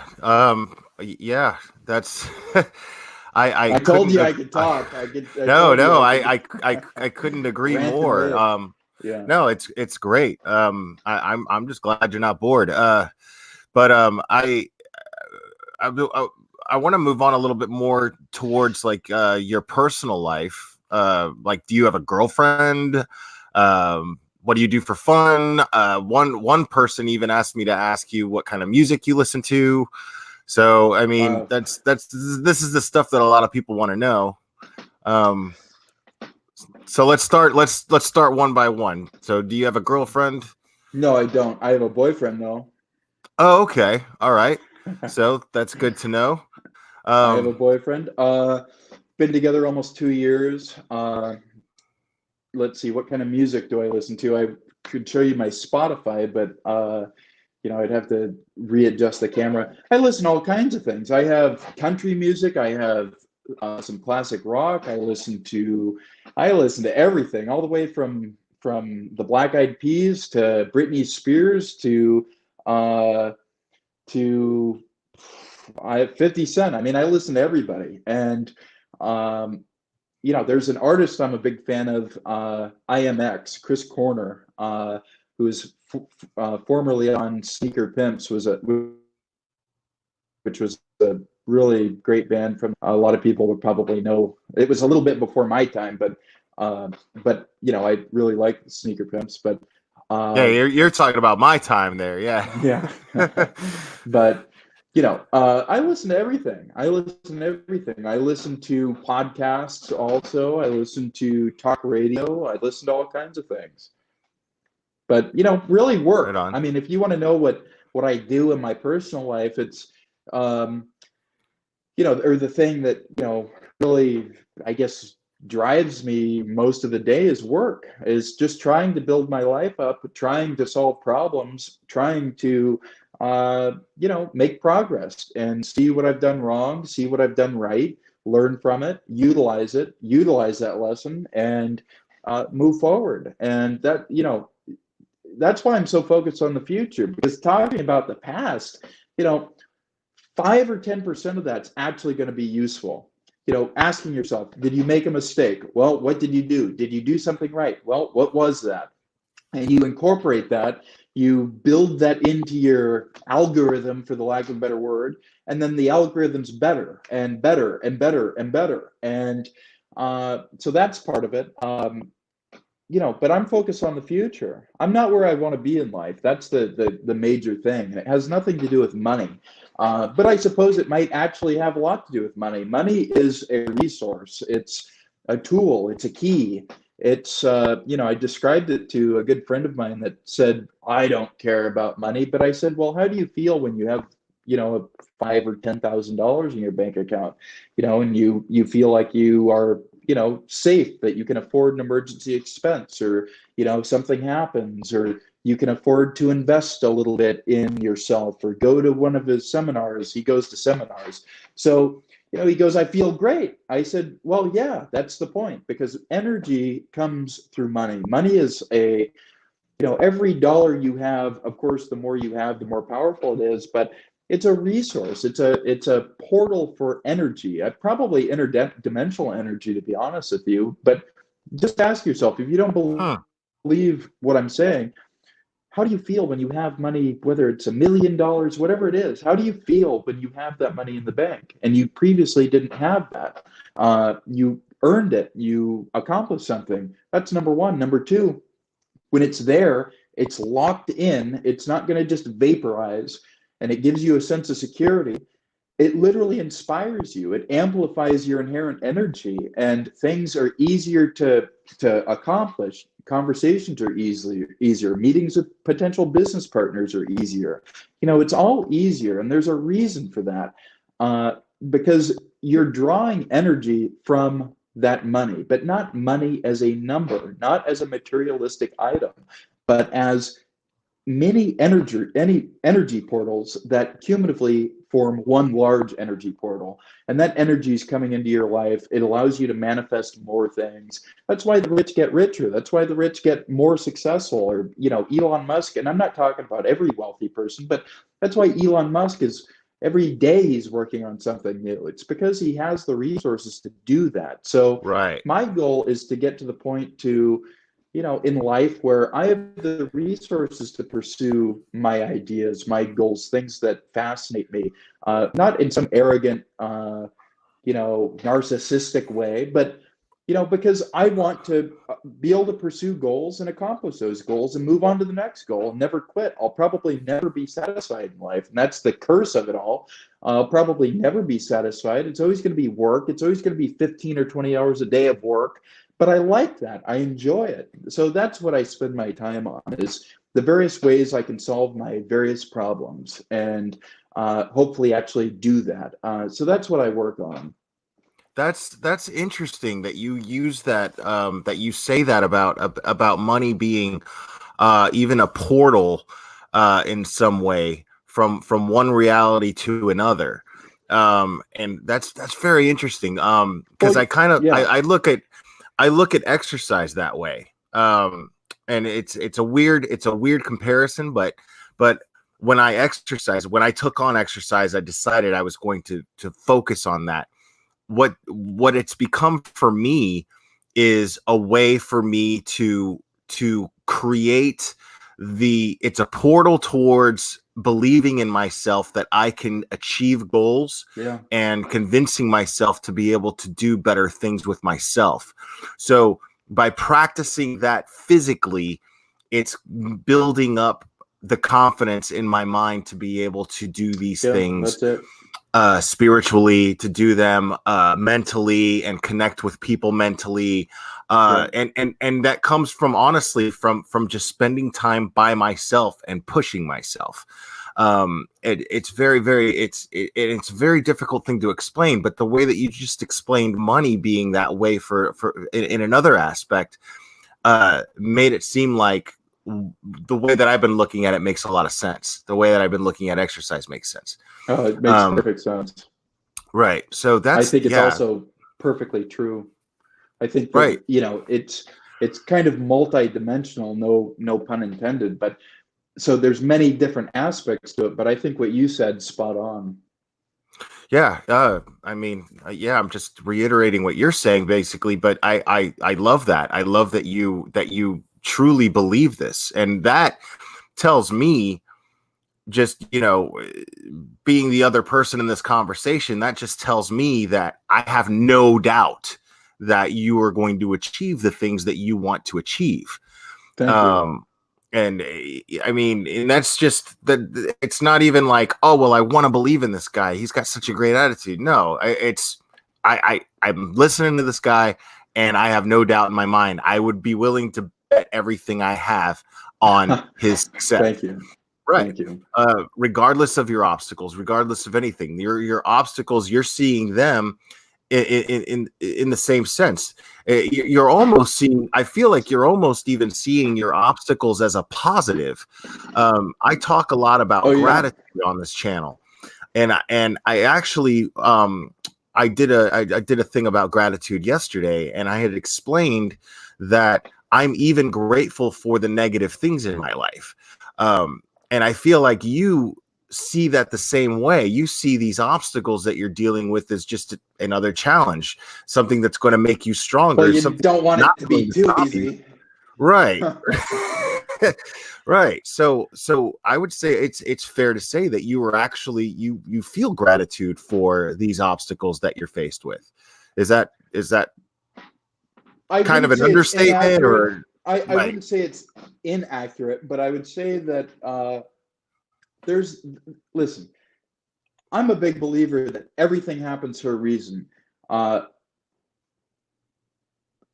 Only if you learn a lesson from it.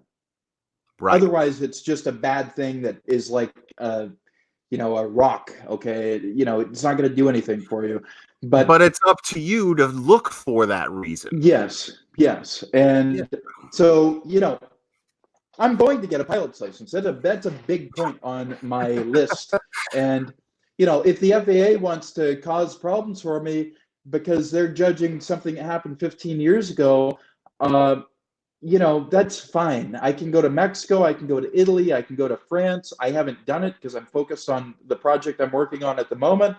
In sometime in the next 2 or 3 years, I might do it. It's unfortunate it's going to take that long, but I have nothing against the FAA. I'm just wondering why they gave me 60 days to do something that would take the better part of a year and cost me 3 times what the pilot's license would cost.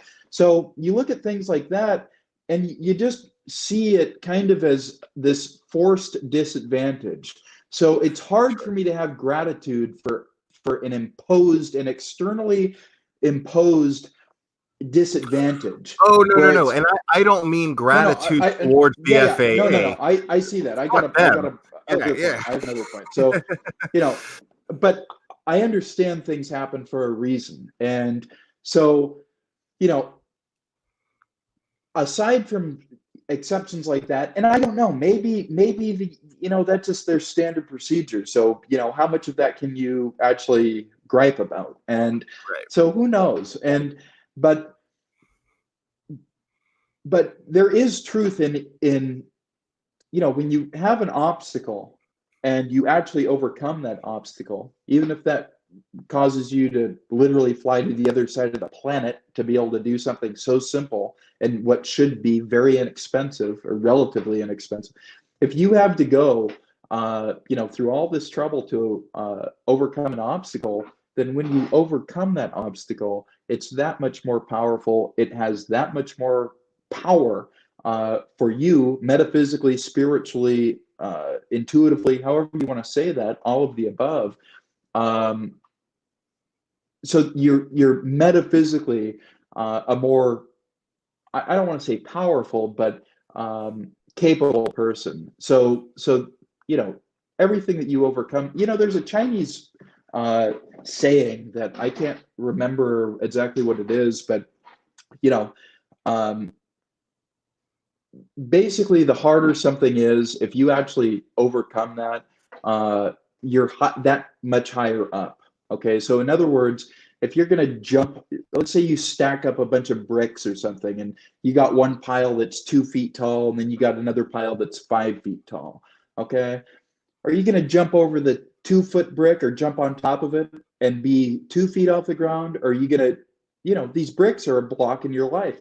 Or if you have the ability to jump over the bigger problem, the 5-foot stack of bricks, and land on top, you're going to be 5 feet off the ground. Does that make sense? Sure. Yeah. Sure. So the bigger the problem, if you actually accomplish it, I think it makes you a better person, a more capable person, not necessarily a more powerful person, because I don't think that's the right word to use, but you understand what I'm saying. Well, yeah, I would use the word power to describe the achievement. I would to describe what you achieve once you're able to achieve this. Yeah. Right. That I mean, having self-confidence is power. It's absolutely power. Having the ability to do the things and showing and being able to prove to yourself that you're able to meet these obstacles is powerful. And it is a sense of power to have, for sure, in my opinion, anyway. But yeah, and I want to address a comment. Somebody said something, and I feel like I can actually answer this for you. Where she says that I can't find it now, but she this is one of my moderators, and she's great. But she made a point. She said, "Well, I think Colton would be great in doing public speaking and teaching youth how mistakes can be damaging." But I don't think that that's the direction you would want to go at all. I think that what you would rather do is teach them that mistakes are everybody makes mistakes, and you have to teach yourself how to learn from them and succeed off of them. And I think that's what she meant. I think that's what she meant. Yeah.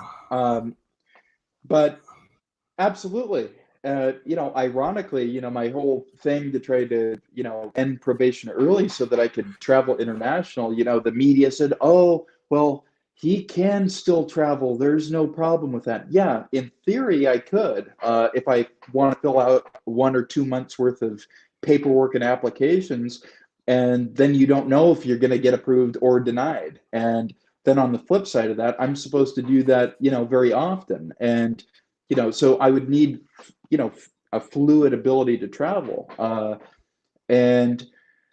But my inability to go into that, they're not calling me anymore. So, that will probably build back up because I'm not on probation anymore. I haven't been on probation for a long time, but several months. But I don't have that limitation anymore. So hopefully the interest picks back up because it is something I would like to do. I think that I'm not the only person that has the ability to speak publicly and maybe motivate people. A lot of people have that ability, but I think that I come from the unique position of the disadvantages I've had. Again, a lot of which have been created by myself. I chose to break the law. Nobody else did that. The media likes to try to blame it on my family, but that's not true. So, but I basically started from the bottom. So, I didn't have a lot of the, I guess, benefits or advantages or clean slate that a lot of people have. I'm starting my life in my mid to late 20s, so, and I'm not complaining about that. That's just the way it is. And so I think that has a lot of potential because the simple fact that if I can do it, anybody can do it. And that's not something that a lot of people can say unless they truly have been on the bottom, unless the odds have truly been against them, like they have been for me for almost every year of my life. So I think that's I think that it brings power to any message I would be communicating to people. And I think for that reason, it would actually accomplish the goal of inspiring, motivating, showing people what they're capable of, learning from their mistakes, and taking advantage of the fact that they don't have the disadvantages that I had. So they're further along at their starting point than I ever was. So there's many aspects to it, but that's definitely something that I've wanted to do for years. I've had people basically kick down my door to try to get me to do public speaking, and I've done public speaking, just not public to large audiences. It was a private company, a couple companies in Seattle, so it was a closed door kind of situation, but Right. it was 20 or 30 people. But so I've done it before, and it turned out great. That one of the companies just secured $15 million in financing, and I talked to them when they were about to shut up, close their doors. So, and I'm not taking credit for that, but they were very discouraged people, and they're not discouraged anymore. So, yeah, so you've got that sense of reward from helping people. Right. Yeah. And I've had these people contact me directly and thank me for that. But I have 52 felonies. They don't. Okay. So right. They have so many more resources than I did, starting out on this, call it self-improvement, call it accomplishing your goals, whatever you want to call it. This thing called life, where you either start in the red, you start at break even, or you actually start in the green. Most people relative to me start in the green, and they should take advantage of that. But in order to take advantage of that, they have to recognize that. And I think that comes from hearing from somebody like me. Yeah, no, for sure. Another thing that's being brought up in chat a lot is the question, because we know, I don't know how accurate this is, but supposedly you sold your story to 20th Century Fox, and that money was used to pay back your, I don't like to use the word victims, but they're victims. I mean, yeah, crimes right. were committed against them. They had airplanes and boats and houses, and I entered their boat or airplane in a house. So they are victims, and I will be the first to say that. So okay, and so and the people in the chat, what they're asking is, have you thought about writing a book? But I also heard that you are, I don't know if that lasts forever or if there's a limitation on that, but you were ordered to not be allowed to financially benefit from these things that took place. So before I answer that, I have, as they say in the military, I was never in the military, but I got to hit the head. So I got to go to the bathroom. So I will answer that question in a moment. Is that okay? Okay. Oh, absolutely. Sure. Yeah. Okay. So I'll be All right right. back. Cool.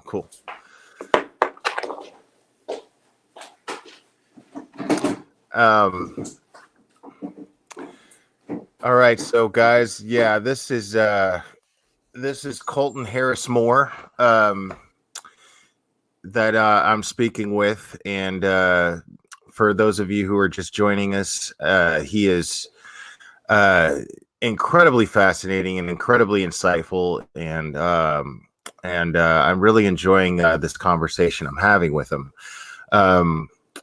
And I am looking at chat and I'm checking out some of your questions here. And this question that he is asking, or that I just asked him, is something that I know is on a lot of our minds here. Well, you know,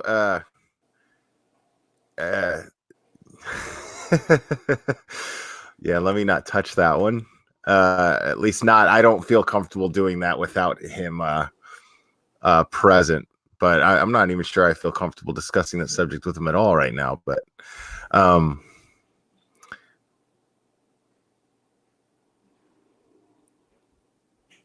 let's see. Oh, Danielle, man, I gotta tell you, like, the reason why I was so fascinated with this guy was when I watched the documentary that Wicked Witch posted in the group, and that brought me that made me aware of his story. I was like, this dude is just a natural glarer, man. Like, he doesn't even have to make an effort to do it. This is just what he does. This is how he thinks. So this was that, you know, that's what fascinated me so immediately. So yeah, to say that he's accountable, I mean, that just only begins to describe him. Oh yeah, I'm still here. Uh-oh. I can hear you. Okay, yeah, I can hear you now. All right, cool.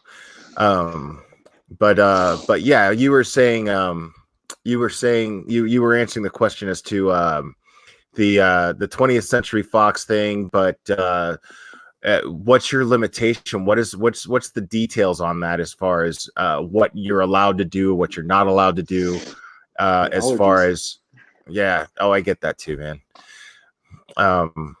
I apologize if that's louder than you know. No, you're good. Right. So are you allowed to write a book and benefit from that financially?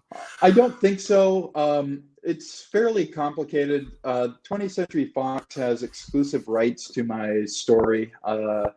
You know, I'm probably violating that by doing this discussion with you, talking about certain things. But as far as I'm concerned, 20th Century Fox can go screw themselves.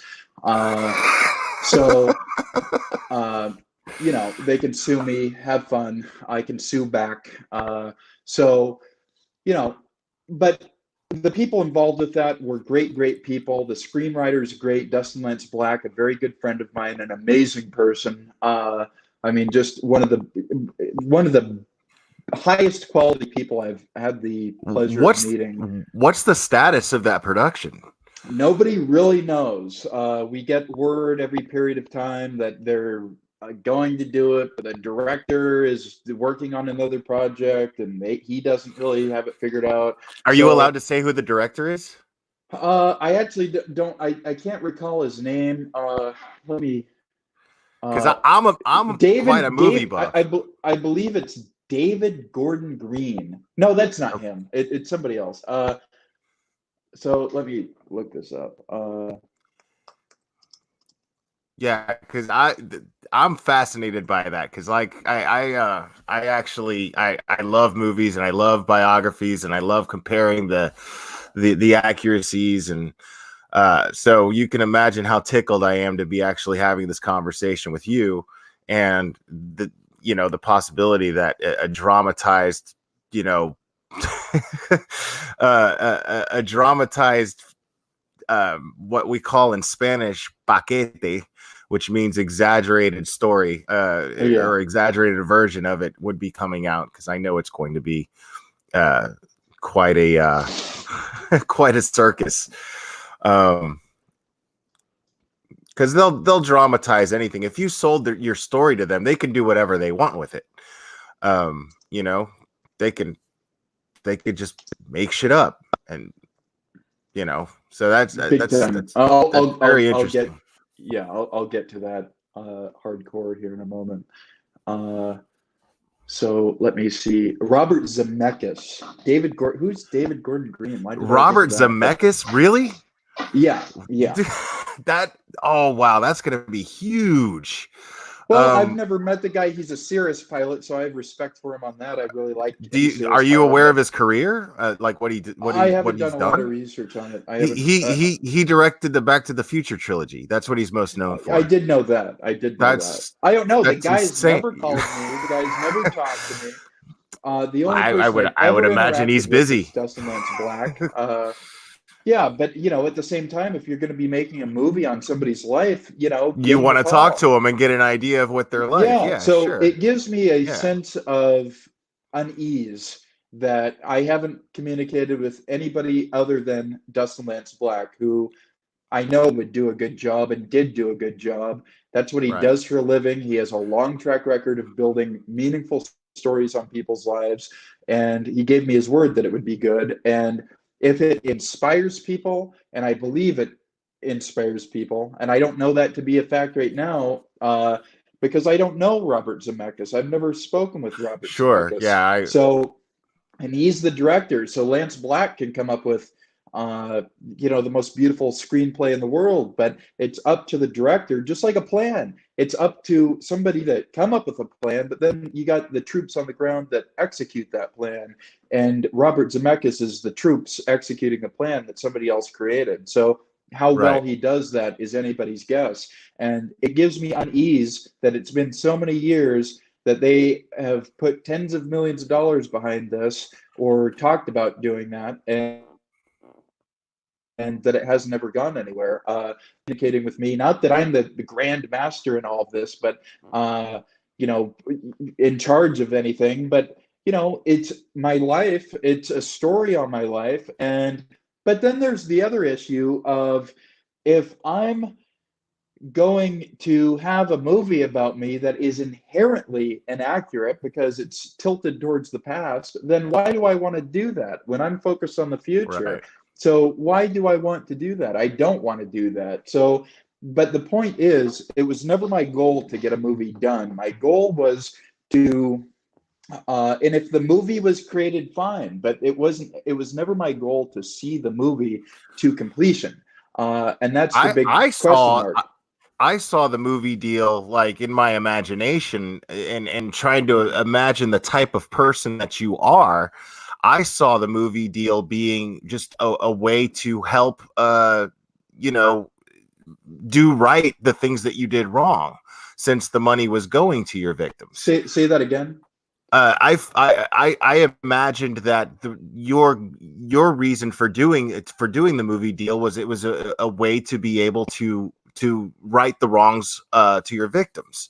That literally is exclusively what it was. And the story with that, we have a mayor here in Seattle named Jenny Durkin, who I don't have anything against, as you know, personally, but I will tell you, she has lied about me, and she's lied about me in a very big and significant way. And she lied. I mean, that's what it is. And she's, you know, saying she didn't lie, but that in itself is a lie. So she seems to just lie. So, you know, but I negotiated with 20th Century Fox between myself and my defense attorney. And, you know, I don't want to dwell on this, but my defense attorney, John Henry Brown, my media attorney, Lance Rosen, Dustin Lance Black, and a couple other people. And, you know, they originally offered $360,000, and you know, over the course of 18 months, we got that up to like 1.1, 1.2, 1.3 million.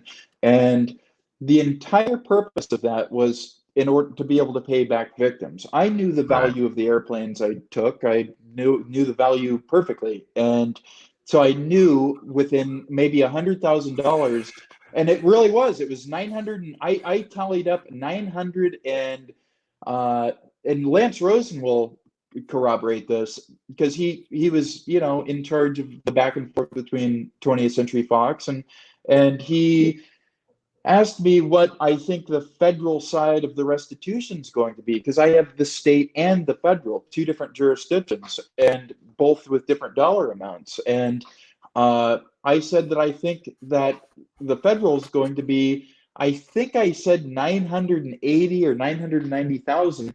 It came in to be $959,000. So I knew the dollar amount that I would need to pay back, and that's almost paid back currently. I mean, I still have $97,000 or something like that to pay back, and I'm working very hard to do that. But it's obviously one of my top priorities. But in order to pay it back, I need money. So I have to focus on building up my life to be able to focus on income and actually attain that income to be able to do that. And I've had reasonable success in that, given the challenges I've faced. And I think that's a big deal. But as far as this movie, I knew the dollar amount that I would have to pay back within roughly $100,000. So I knew that I would have to, get it somewhere around 1.2, 1.1 million, somewhere in there. And so we negotiated with 20th Century Fox for 18 months. And then after we had a tentative agreement with 20th Century Fox, we're getting ready to sign the papers and, have everything notarized and confirmed and the whole 9 yards. And so then we have informed Jenny Durkin, who was the U.S. Attorney for the Western District of Washington at that time. And I'm not saying anything bad about her, but she lied about me. And that's just a fact. And she shouldn't have done that. I've never lied about her.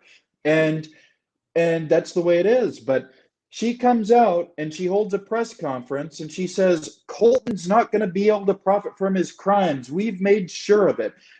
That was never my goal. I saw that. If that was my goal, and it really pisses me off even to this day. And I probably shouldn't. Maybe I'm not as virtuous as I should be. But the point is, that was a big deal to me to be able to come up with that money out of thin air at 16, whatever age I was, 18, 19 years old.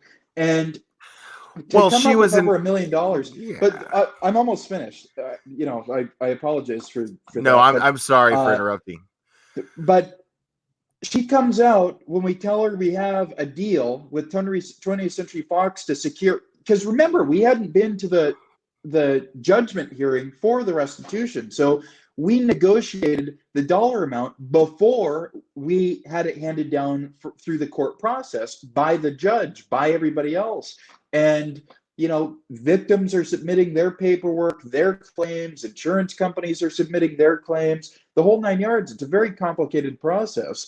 I don't advise anybody to go out on a crime spree because it's a hell of a mess to clean it up. But, so the point is that we had this agreement with Fox, we had the dollar amount, and then she immediately goes down and holds a big giant press conference and says, Colton's gonna be forced to turn over the money.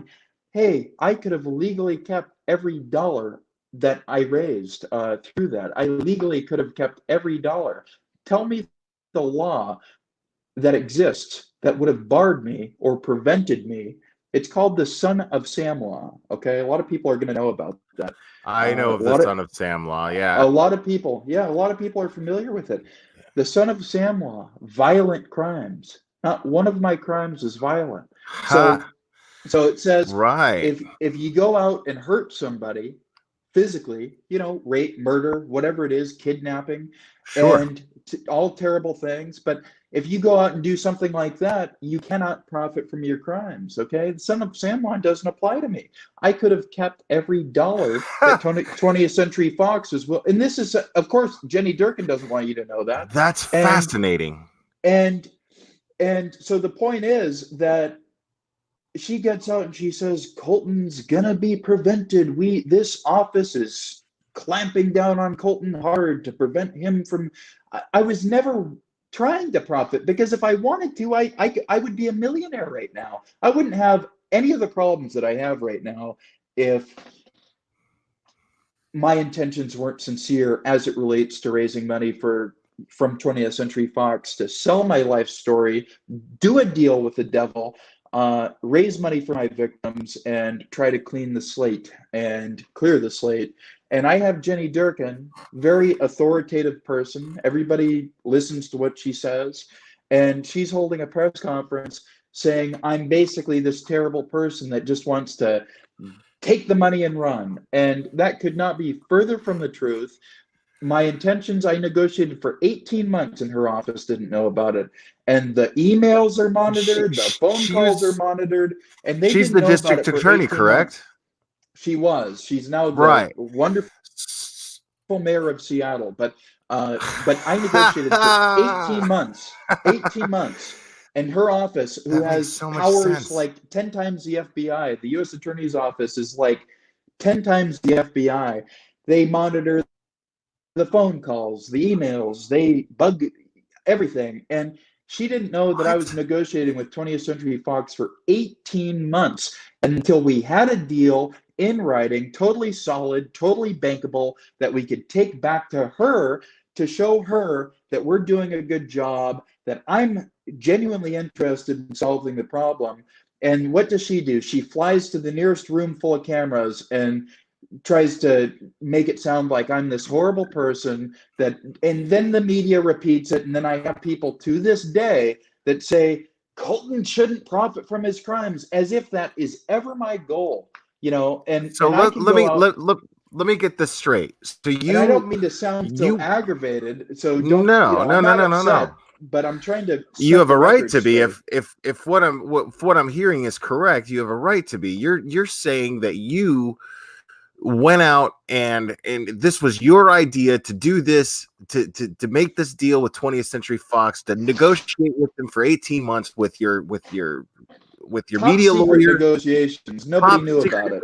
Right, with your media lawyer and with your defense lawyer, and a lot of other people. And you took the initiative yourself and took that to the current mayor of Seattle right now, and said, Jenny Durkin, and said, I want to make things right. And I want to take this money and pay back. And then she jumps in front of a bunch of cameras and a bunch of microphones and she says, couldn't get to that conference room full of cameras fast enough to try to make it sound like I was a terrible person, like I was otherwise going to take the money and screw over the victims. She was locking down votes. That's all she was doing. You were a high I saw simple. Watch the video. She goes, Colton will be prevented from profiting from his crimes. I saw that. As if that is ever my goal. That's the last thing I want to do. You know how sleazy that would be for me to go out and try to profit from something that I didn't work to. Well, I created. I did the actions, but it's a big difference between going out and getting patents, getting people to join your company, raising money, building partnerships with larger companies. There's a big difference. Right. You're interested in the credit for you're interested in the acknowledgement of your hard work despite everything that's happened. Not taking the low-hanging fruit because Seattle Times knows my name. That's low-hanging fruit, and you'll never see me do that. So the point of I could write a book, I could write 30 books, but you don't see me doing that, Right. And so it's not something that I'm interested in whatsoever. Wow. No, thank you for that answer could not be any clearer. That's wow. And I demand an apology from Jenny Durkin, because that is a very sleazy thing to have done when what she took the low-hanging fruit. That's what she did. If what you're saying is correct, she's a politician. What do you expect? That's how it goes. She jumped in front of a bunch of cameras and a bunch of mics and wanted to lock down votes. Is what she did. She's a politician. She wanted to be reelected. Concrete box. The fact that she's mayor shows that that's what her ambition was at the time. Highly regrets voting her in. The problems in Seattle. You have homelessness. You have people being shot on the street. The problems have only gotten people are being killed on the street. The problems have only gotten worse under Jenny Durkin, because she doesn't know how to solve problems. She knows how to falsify appearances and create appearances of certain things, but she doesn't know how to actually deliver. And there's a big difference. I know how to deliver. I delivered over $1 million for my victims. She didn't. Okay. Have you thought about running for mayor? I don't think I would ever want to do that, but also you get into the issue of moral turpitude. So I don't know if I would legally be able to do that, but going back to Jenny Durkin, because I'm not done speaking about Jenny Durkin, I really demand an apology from her, because what she did was disgraceful. It really was, because I'm sitting here trying to do right, and she makes it sound like I just want to, at the first chance I'm going to get, I'm going to hightail it out of there and with all the money. And that's number one. Number two, I'm in a concrete box. You have to understand, I'm literally in a concrete box in an orange jumpsuit. I get the Seattle Times paper 3 days after it comes out, if I'm lucky, and I can't defend myself. And this whole show is going around all around me, and I can't defend myself. Think about that. You know, she's this, I guess, accomplished person. Okay, I'm not lessening the fact she's a very successful person, but you would think that somebody on that level would have the integrity. I'll put it to you this way: I have 50. Hey, I'll tell you this: I have 52 felonies. Okay, I committed many thousands of felonies, and I have more integrity than Jenny Durkin. I'll put it to you that way. Yeah, it sounds like it. It sounds like it. But I demand an apology from her, even to this day, because I think that was very, very sleazy.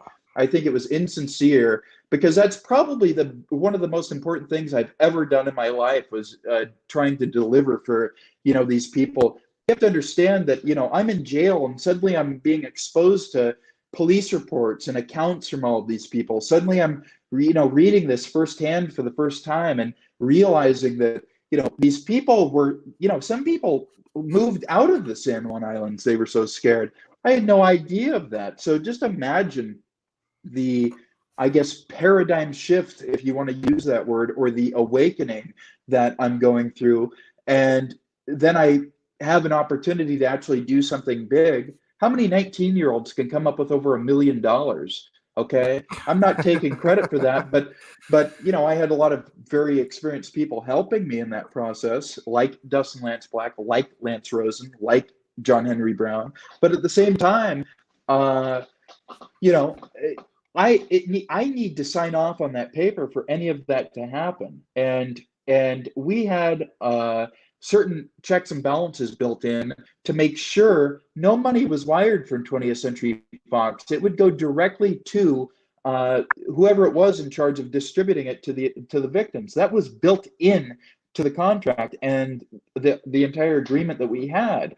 So for Jenny Durkin to even propose that I would be trying to keep the money for myself, when the very foundation of that agreement precluded such a thing, is highly insincere.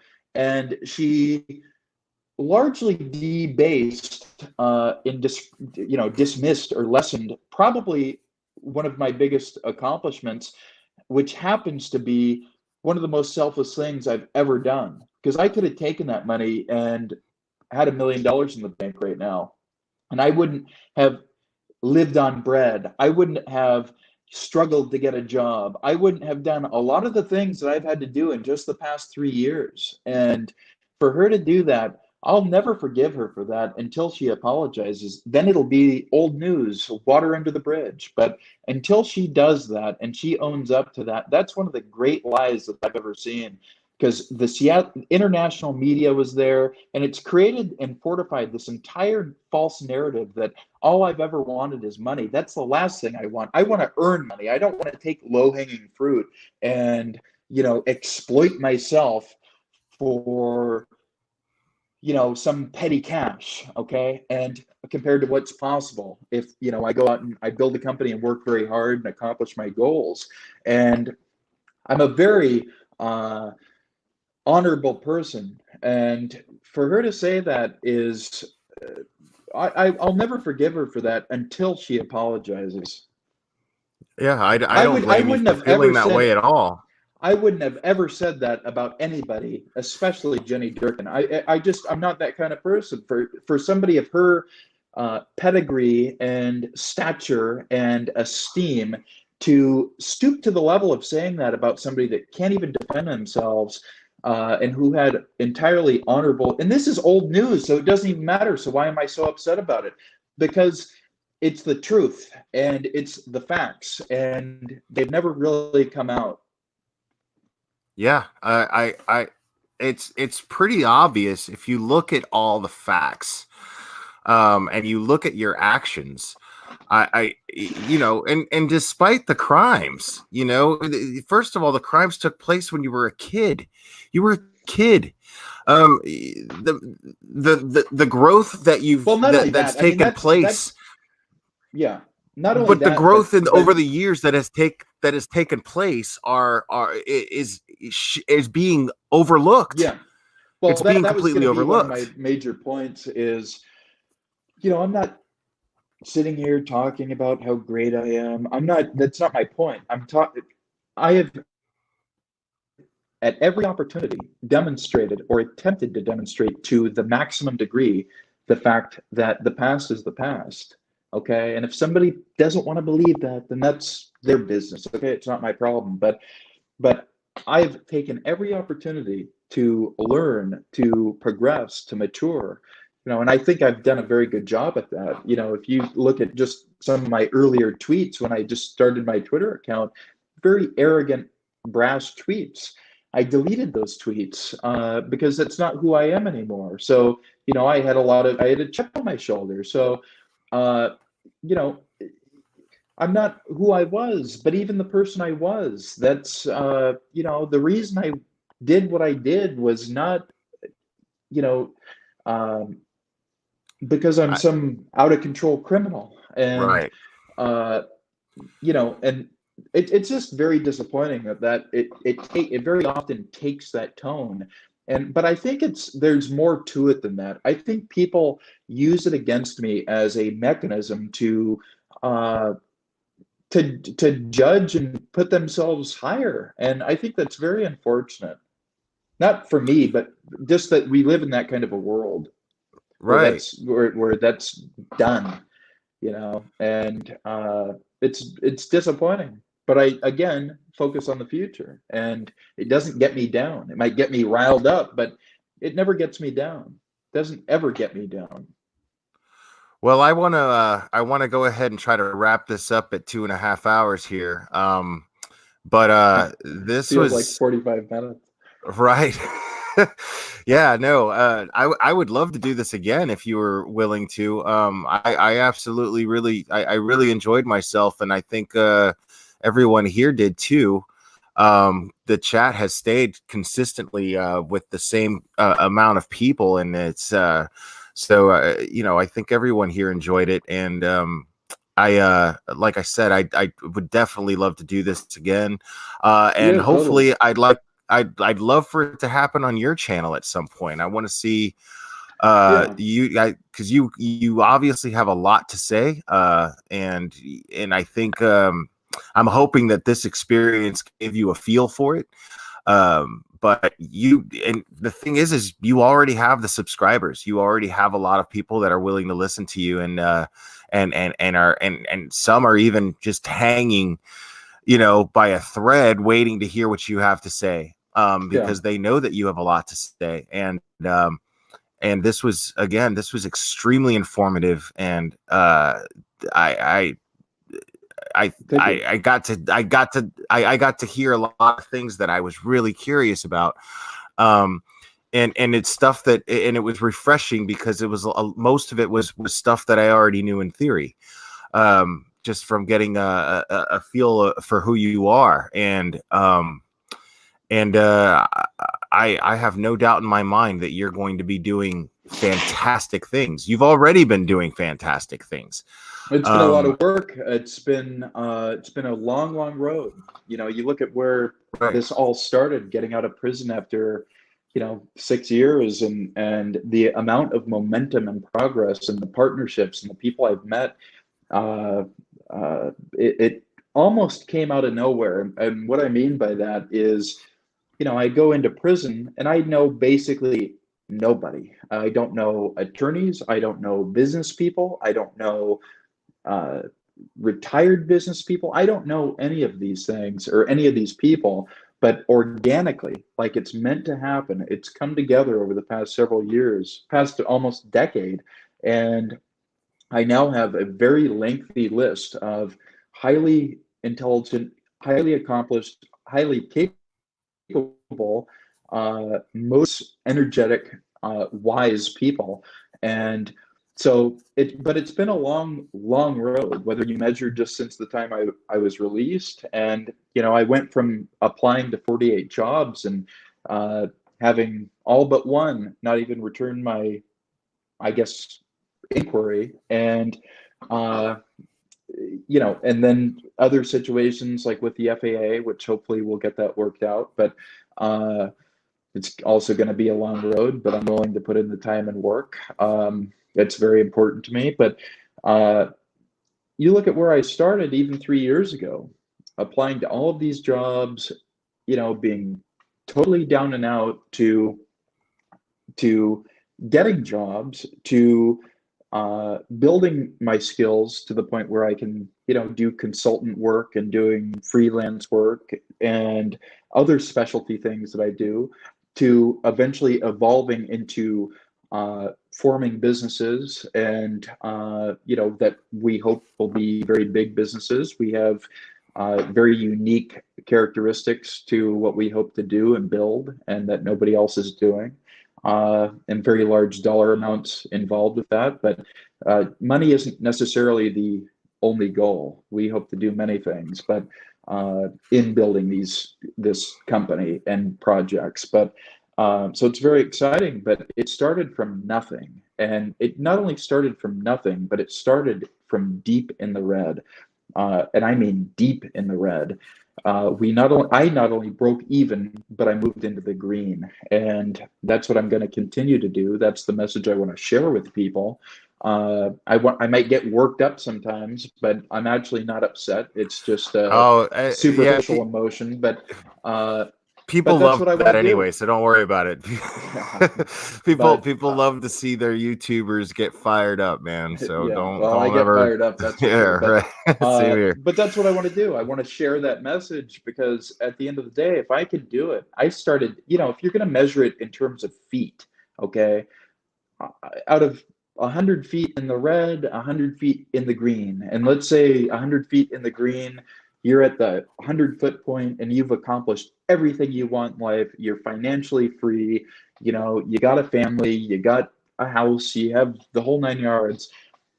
I'm probably, 5 or 10 feet into it in the green, but I started 70, 80 feet in the red, okay, to fully understand it. If I was 90 or 100 feet, I would be, I would have other problems that I fortunately didn't have, but like with substance abuse or alcohol or, other things that are far more difficult and integrated problems, very difficult to unwind those. And fortunately, I never had to deal with that. But, I started very deep in the red, and most people kind of are, even the people that are very dissatisfied in life, they're right there in the let's see if the camera can get both my hands. They're very, low in the green, 3, 4, 5 feet in the green. And I'm right there with them.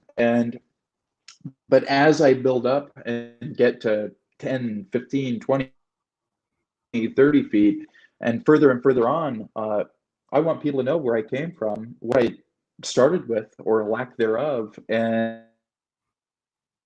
the fact that if I can do it, because they didn't start with the problem workout. So, and that's a message that I want to share. And that's actually why I started the YouTube. I need to get more comfortable with YouTube. I need to find time to do YouTube. I wake up at 5 in the morning. I see it's, 1 a.m. right now, so it's probably going to be later. But, I work all day, even takes a very long time to see a result. So, I want to share the every detail of that with people and hopefully build some people up and inspire people. And that's the goal. That's the goal. And I have absolutely no doubt in my mind that you'll do that. And if I can be of any assistance at all whatsoever, please let me know. And we are in contact with each other. I hope that I made a friend here. So I hope that we can stay in touch regardless of anything here, because totally. I find this exchange to be extremely beneficial, both intellectually, and spiritually. So do I. Yeah, and I think you're, like I said, I've met a lot of people. I've met a lot of people that claim to be certain things, but they're not. They don't know anything about what they claim, but they still claim it. And I can tell you, you're not one of those people. I just intuitively, metaphysically, and tuned into it. I can sense it. I think you're on the right track. You want to accomplish the things that you want to accomplish with this channel. You want to motivate people, inspire people. Yeah. Ironically, we both want to do the same thing. That's why we were led together. That's why we were connected on this. I believe that too. I mean, the universe works that way. So, so just tell me when you want to wrap it up, and we'll do it.